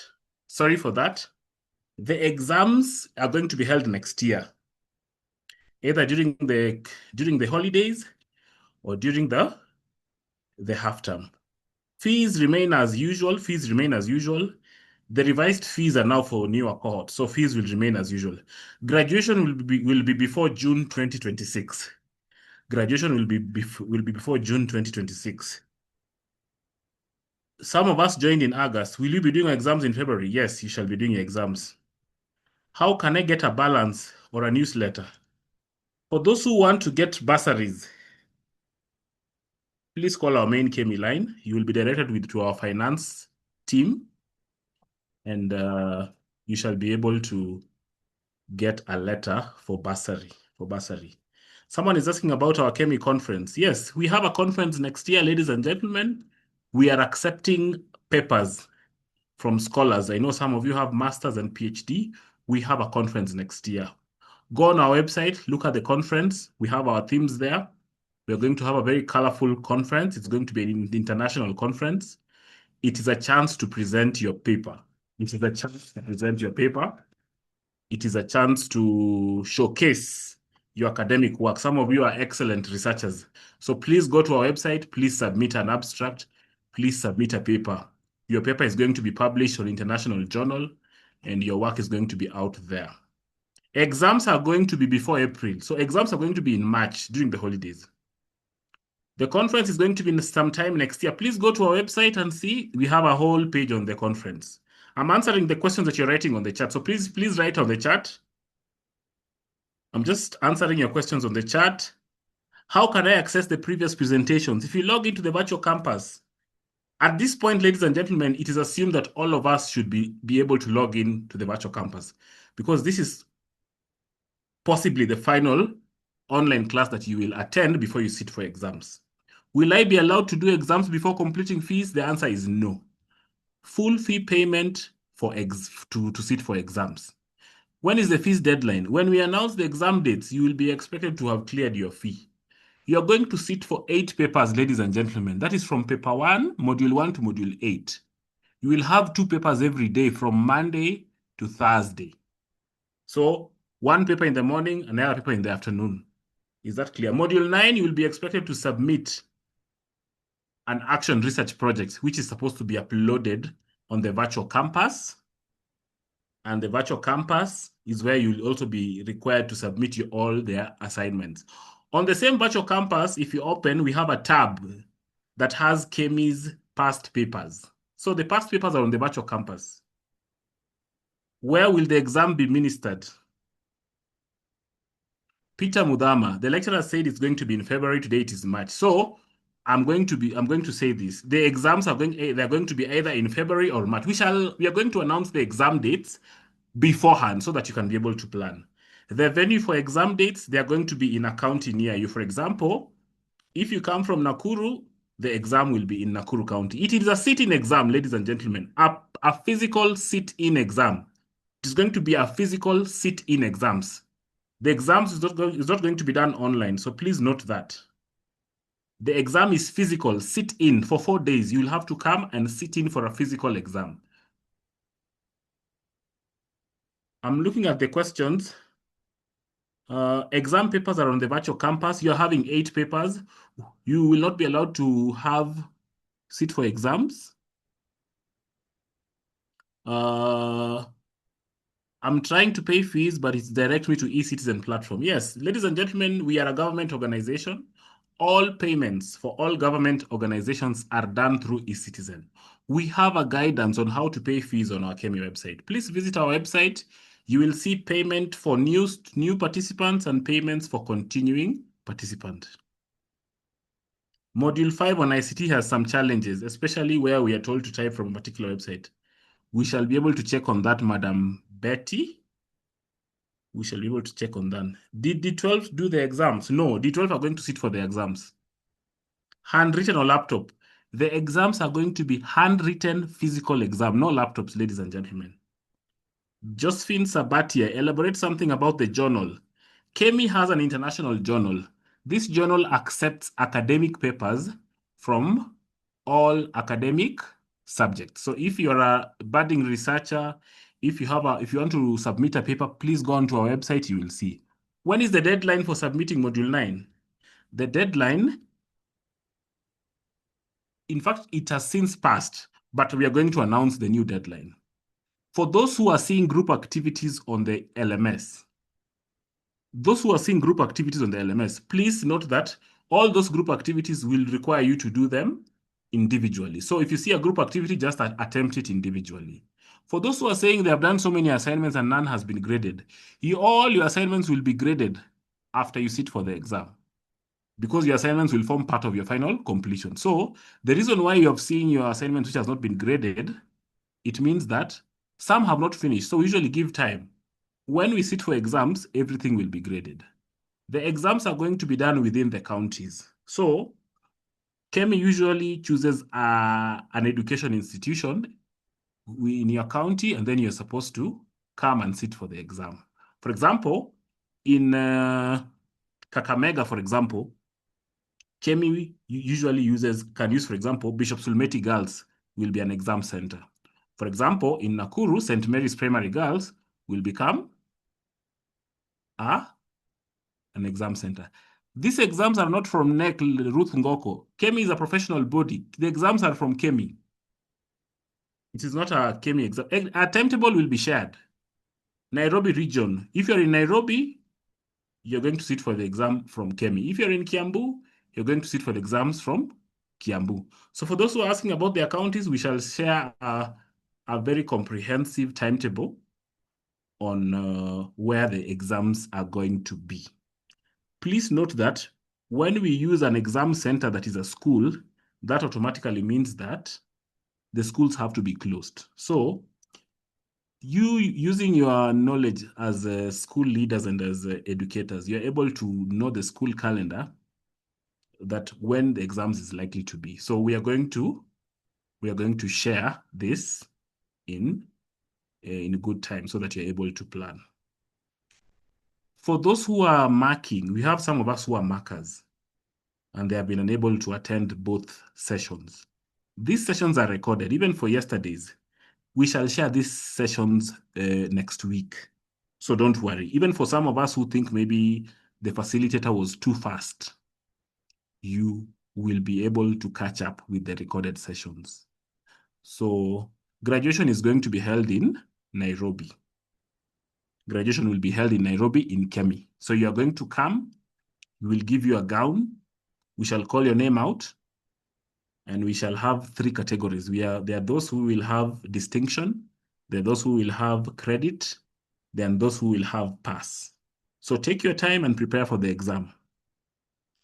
Yes, you shall attend a physical graduation. Timetables are going to be out. Normally, our timetables are as follows. For example, if an exam is next week on Monday, the first paper you will do is they're usually sequential. It will be module 1, module 2, module 3, module 4, module 5, module 6, module 7, module 8. Does Kemi offer a degree program? No. Kemi does not offer academic courses. Kemi does not offer academic courses. We offer professional development courses. The trainings we offer are not for you to advance academically. They're for you to advance professionally. We train in-service educators. We are only interested in in-service training. So if you're looking for an academic paper, consider a university. During midterm, there are other trainings like semester. How can we do the exams if they happen to coincide? We usually consult with our sister government agencies. We plan around a time where all of you can be available. During graduation, are we allowed to bring friends? Yes, it's a graduation. Of course, you're allowed to bring anyone in your graduation. Is there accommodation during exams time? Yes, accommodation. Kemi has accommodation. For those who are sitting for Nairobi, you will be offered accommodation. How much is the diploma in guidance and counseling fee? Go to our website and check. Can a DELM diploma holder advance or further? It is a professional development. If Kemi decides to release an advanced diploma, you shall be able to do it. This training is for in-service. Does DELM guarantee promotion right away? Normally, your employer sets the guidelines for promotion. Normally, when they are doing the interviews, your employer, they will consider those who have undertaken professional courses, and Kemi is one of them. What percentage do the assignments contribute to the final grading? The assignments contribute 30%. 30%. What about those who are in Central? Will Kemi offer accommodation at Muranga? Ladies and gentlemen, you are going to be housed in a government school. So when it comes to matters of accommodation outside Nairobi, Kemi is not responsible for that. You shall be able to do your own local arrangement. Are you allowed to sit for exams with fee arrears? The answer is no. Please plan to clear your fee before February or March. You will not be allowed to sit for your exams before you clear fees. How much is the graduation fee? Madam Jacqueline, graduation fee, it's on the website, it's 2,000 shillings. Please let us visit the website. Some of the questions we are asking are easily answered if you go to visit the website. Is there lunch during exams? Those are local arrangements, Madam Ruth. Some Kemi is unable to do. How much is the accommodation fee? Please call our main line. You'll be able to get the accommodation fee. Does everyone graduate or must you pass exams? Everyone graduates. Even if you get a pass, you will still graduate. Please ask your question on the chat. I'm waiting for the questions. For those who are satisfied, please feel free to leave. Enjoy the rest of your evening, and we thank you for choosing Kemi. If you choose to sleep in Nairobi, that is before the exam, and you choose to get a chance, or you choose to get accommodation at Kemi, please call our main line. They'll be able to tell you their rates, and it is subject on availability. Kindly, will the exam scheduling consider those who are undertaking degree programs, in those whose exams are scheduled in the first week of the holiday? We are going to look for a date that is favorable so that you're able to sit for exams. What percentage do the online assignments account for the final grading? 30%. Can someone fail that exam? This is it's an open book exam. You're not going to fail this exam. The grading system, 70% is the exam, 30% assignments. That's the grading. Anything from, I told you there are 3 grades. There's distinction, there is credit, and there is pass. So anything from 80 to 100, distinction. Anything from 60 to 79, credit. Anything below that is a pass. Anything below 40 is a fail. Am I allowed to assist colleagues with online learning? Yes, you are allowed to assist colleagues. Ladies and gentlemen, we have a teacher, we have an educator called Job Okello. He can be able to assist you with online learning. At this point, it is assumed that all of us should be able to join the virtual campus, and all of us should be able to submit our assignment. Please note that if you don't submit your assignments, even if you sit for the exam, you will not graduate. Assignments are mandatory for you to graduate. Are the exams marked? Yes, they are marked. Are the scripts returned to us? No, we don't return the scripts. What happens in case one is on maternity during exam week? Will they be forced to wait for D14? Unfortunately, Madam Betty, we only have exams once in a year. So if the exams are once in a year, you will be forced to wait for D14. What's the conference all about, and must we take part in it? The conference is an academic conference. It is not forced, Madam Helen. We are inviting budding researchers to showcase their research. So if you have been writing papers, if you're sitting for your PhD, if you're doing your master's, and you're looking for your place where you want to submit your paper that has got something to do with education leadership in Kenya and all the education themes, please submit your paper. It's on the website. I'm encouraging all of you to submit, especially for those of us who are doing master's and PhD. Please submit your work. If you fail to sit for exams, when will you continue? You will continue the next year when they sit for exams. I registered in Kajiado, but I reside in Nairobi. Can I sit for exams in Nairobi? Yes, you can sit for exams in any part of the country, ladies and gentlemen. So if you're a registered participants in Nairobi and you find yourself during the holiday, you're in Kisumu, you can come to Kisumu and sit for the exam. Mr. Job Okello has shared his number. He is an educator just like you. And he can be able to assist you to log in and submit your assignments. His number is on the screen. You can write it 0706 906 582. For those of us who have never logged in, this is the time to log in. Please note that even if you do the exam and you have never attempted to log in, you will not graduate. 0706 906 582. 0706 906 582. I am also going to share my number. I am also sharing my number.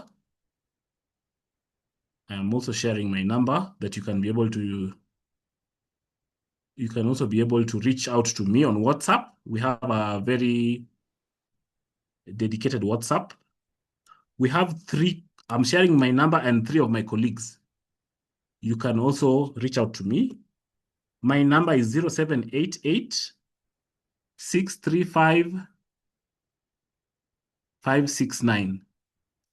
We have my colleague Samuel, 0712 554 308. Then Aquila, 0724 865 044. So I've shared on the chat. Feel free to reach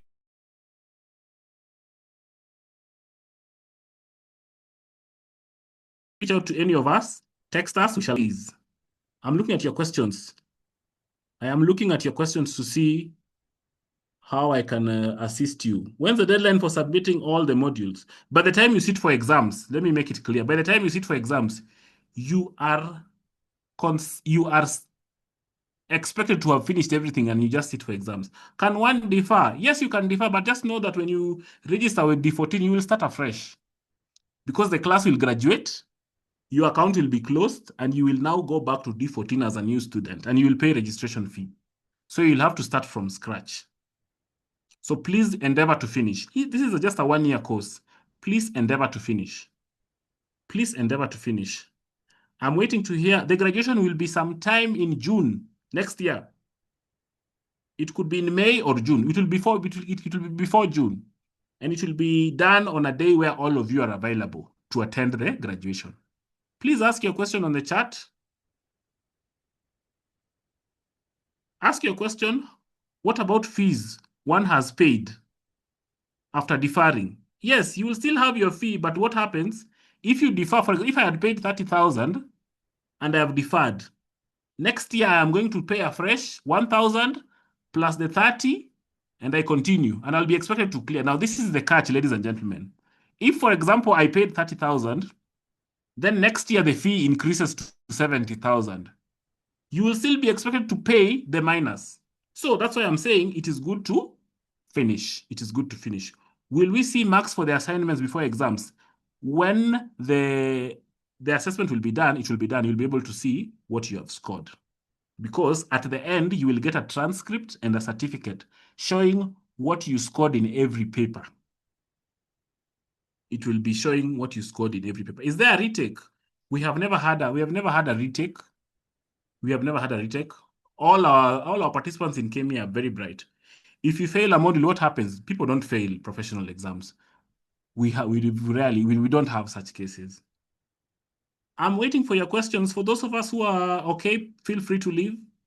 I'm answering your question. Ensure you clear your fees. Ensure you clear your fee.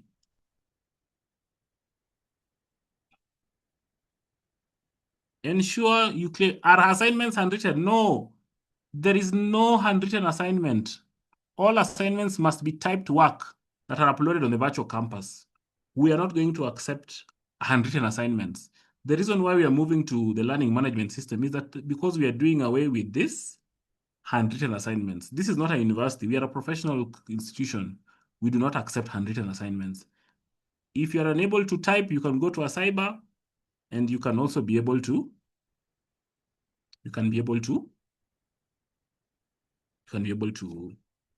do your work. For those of us who are thinking of deferring to D14 because the fee is less, I have news for you. You shall be expected to clear your fee because you're a previous student. The fee only applies for new students. So if you are a continuing student, the fee will be the same as when you registered. So please note that. The assignments are too many. Mr. Nicodemus, please take 1 hour of your day to finish these assignments. They are not so many. You just have to be dedicated and finish your work. Kumbe si lazima mtu afanyie exam regional campus yake. You can do it anywhere. I am asking for exam center for Kilifi County. We are going to announce Mr. Vixon Karisa. We shall do that in good time. Module 7 and 8 are not yet open. They will be opened as from tomorrow morning. They will be open. Any attendance film to fill now? There's no attendance. When you registered, we already know who has registered and for how many minutes you have attended this class. For the module activities, is there an expected number of words as an activity? Not really, Daffy Nadede. This is a professional course. We want just when you give an activity, you give us what you think is enough. If you give us 2 words and you think 2 words is enough, that's fine. Are these small tasks part of the assignments, or is just the project? Ladies and gentlemen, in every unit there is an assignment. All those cumulatively are going to form 30%. How do I check my fee balance? You go to portal.kemi.ac.ke. You log in with your virtual campus credentials. You will be able to access. All this information is on our website. I'm waiting for your questions. the LMS. For those, LMS is elearning.kemi.ac.ke. We have a teacher. Are we allowed to use AI? You will be punished for using AI. You will be punished for using AI because AI does not encourage creativity. AI is generic. AI is not original. So if you decide to use AI for your action research project, you will be punished accordingly. We encourage original thoughts. We are encouraging original thoughts. We are encouraging authentic, contextualized thoughts. So if you start telling us AI, we shall be able to tell that your work is AI generated and you will score the lowest mark. So imagine from paper 1 to paper 8, you have very good marks, but in paper 9, you are scoring 30 because you decided to use AI. So that automatically removes you from credit. It automatically removes you from distinction to credit. In case I don't finish paying fees and I have done my assignment, what next? You will not sit for exams. And you will have to wait till the day you clear fee. That's when you can sit for exams. Accommodation is only for students sitting for exams in Nairobi only. Where do they sit at in Nairobi? Kemi is located in Parklands. Kemi is located in Parklands. That is right behind Aga Khan. We are on a road called Mtama Road off 6th Parklands Avenue. If some of you are old enough to remember the former Higher Teachers College, that's where Kemi is.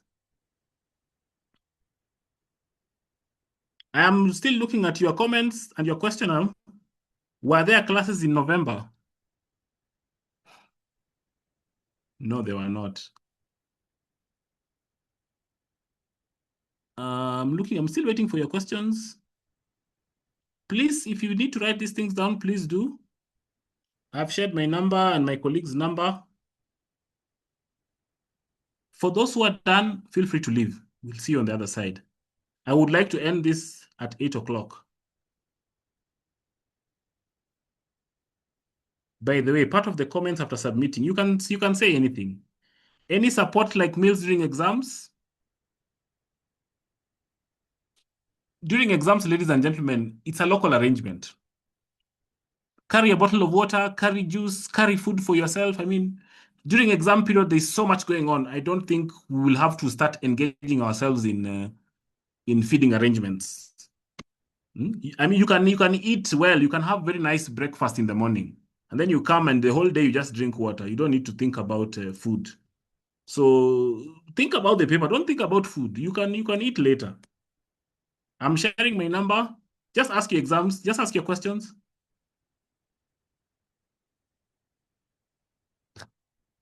Ask your questions. For those who are done, ladies and gentlemen, feel free to leave. Have we completed all the units for the diploma? Yes, we have.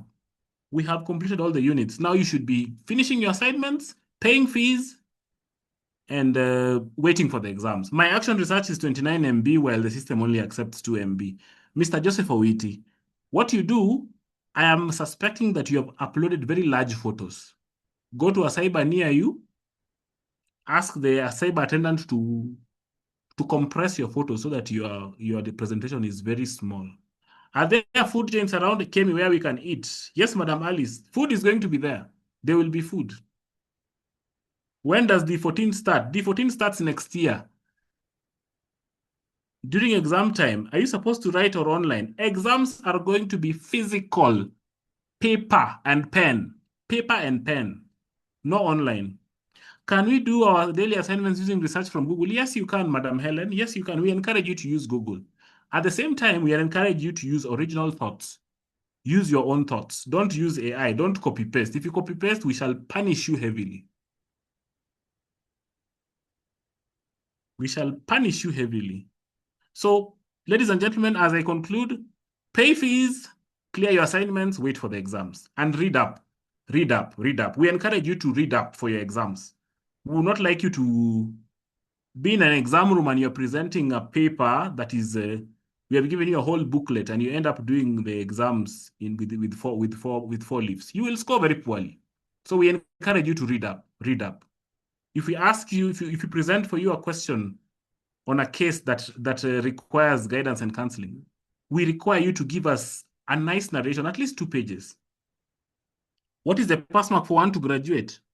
The pass mark for you to graduate, you must at least score at least 40 in every paper. At least 40, because below 40 is fail. So you can imagine Mr. Peter Jonyo. You have already passed, even without sitting for the exam. Because I know Mr. Peter Jonyo, you cannot score 40.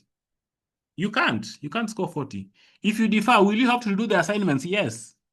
You will do everything from scratch. So that's why I'm encouraging, don't defer. Because if you sit with the 14, next year you start afresh. If you had already done your assignment on action research, you will start afresh. So please plan to sit for the exam. Pete, you have given good guidance now. In future, guide the rest a bit early. Yes, we are going to guide them. Assignments are 30%. I'm still waiting for your question. If you defer, will you pay the fee again? You will pay the registration fee, and then you shall pay the fee of the day. So if the cost has increased, you will add more. You will add more. If then the fees has reduced, it will be minused.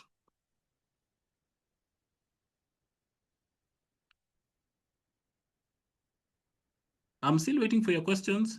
D14 start next year. We are going to announce. We are going to plan around D14. Normally, we usually plan around D14, and we plan it in such a way that it does not interfere with D13 and D12. So we shall going to announce when it starts.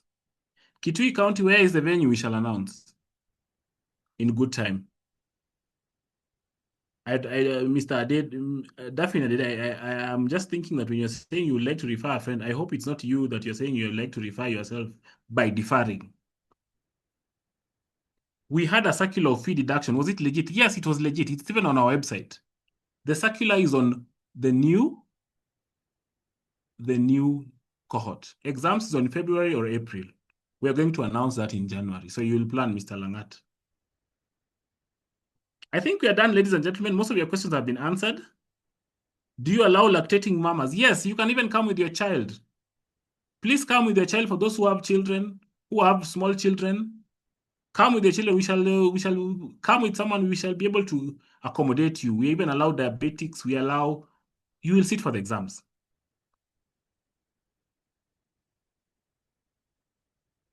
Yes, then it means if I get 10% during face-to-face and exams, it becomes 40 when you add the assignment automatically, so you don't fail. Nandi County, well, with the venue, we shall announce. Will you kindly make an announcement also on WhatsApp? We shall send you a message. We shall make an announcement. Will D12 and D13 graduate in June? Yes, they will. They will graduate in June. I'm still answering your questions. Homa Bay County, where will be the venue? Normally, we usually use the Homa Bay High School. That's one I know, so plan for that. Are you a strict supervisor? Yes, we are very strict. If you come in with papers, if you come in with phones, you're going to be discontinued. So exams is exams. So normal exam procedure. Just pray that I don't come to your county to supervise.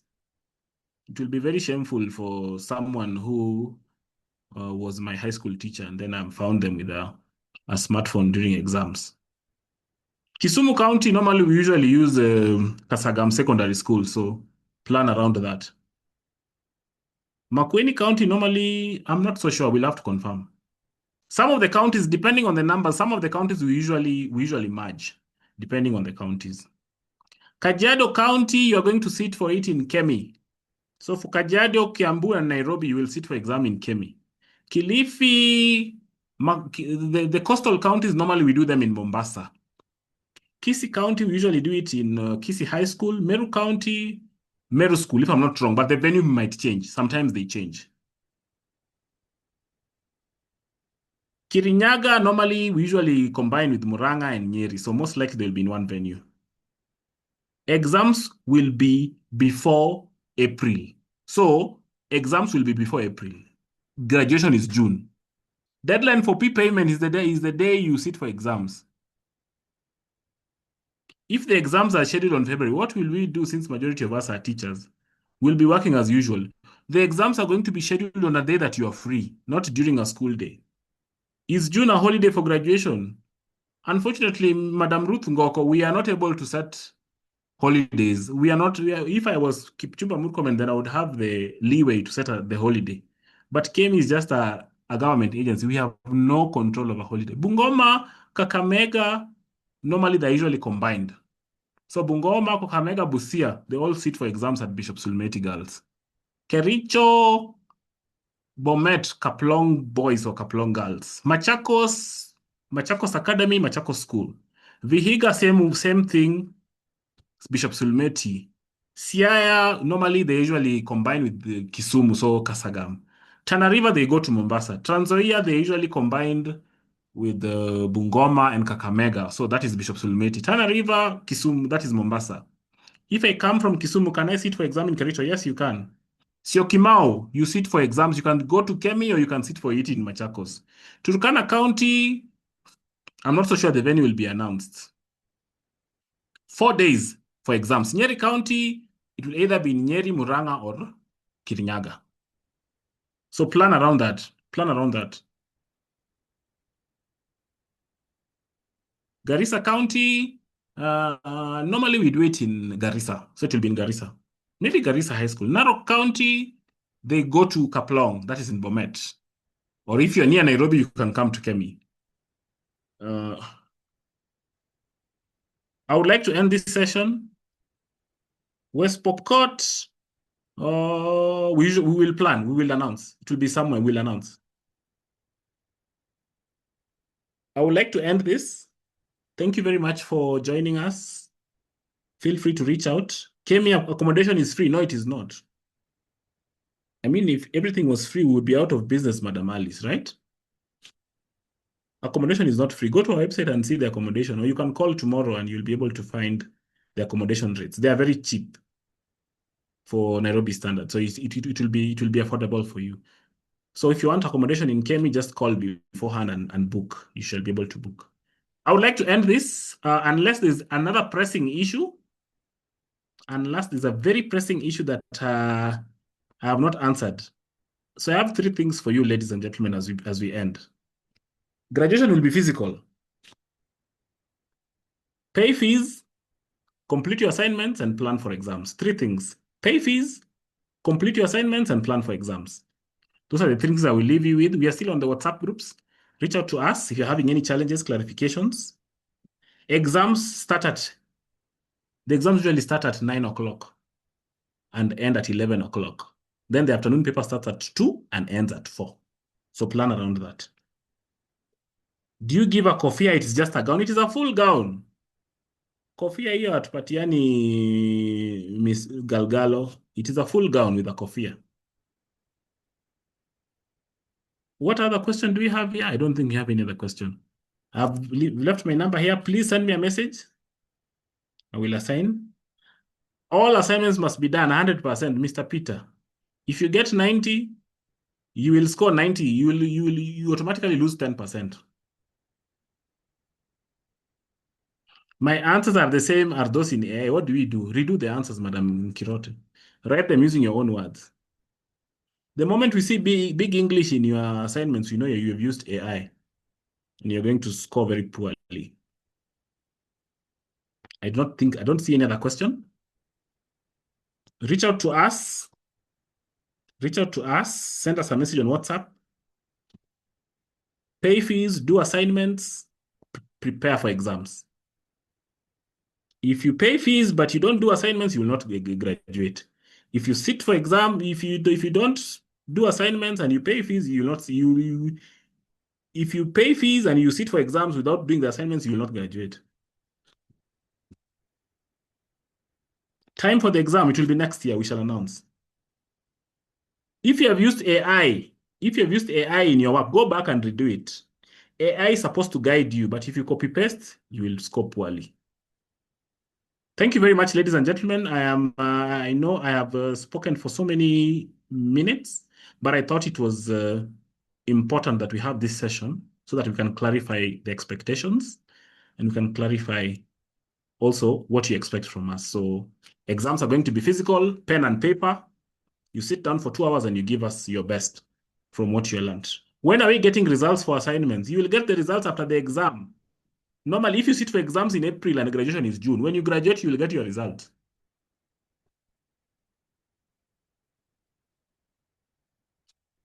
For the remaining comments, you can send me on WhatsApp. Thank you, ladies and gentlemen. I will now allow you to leave. Have a good night.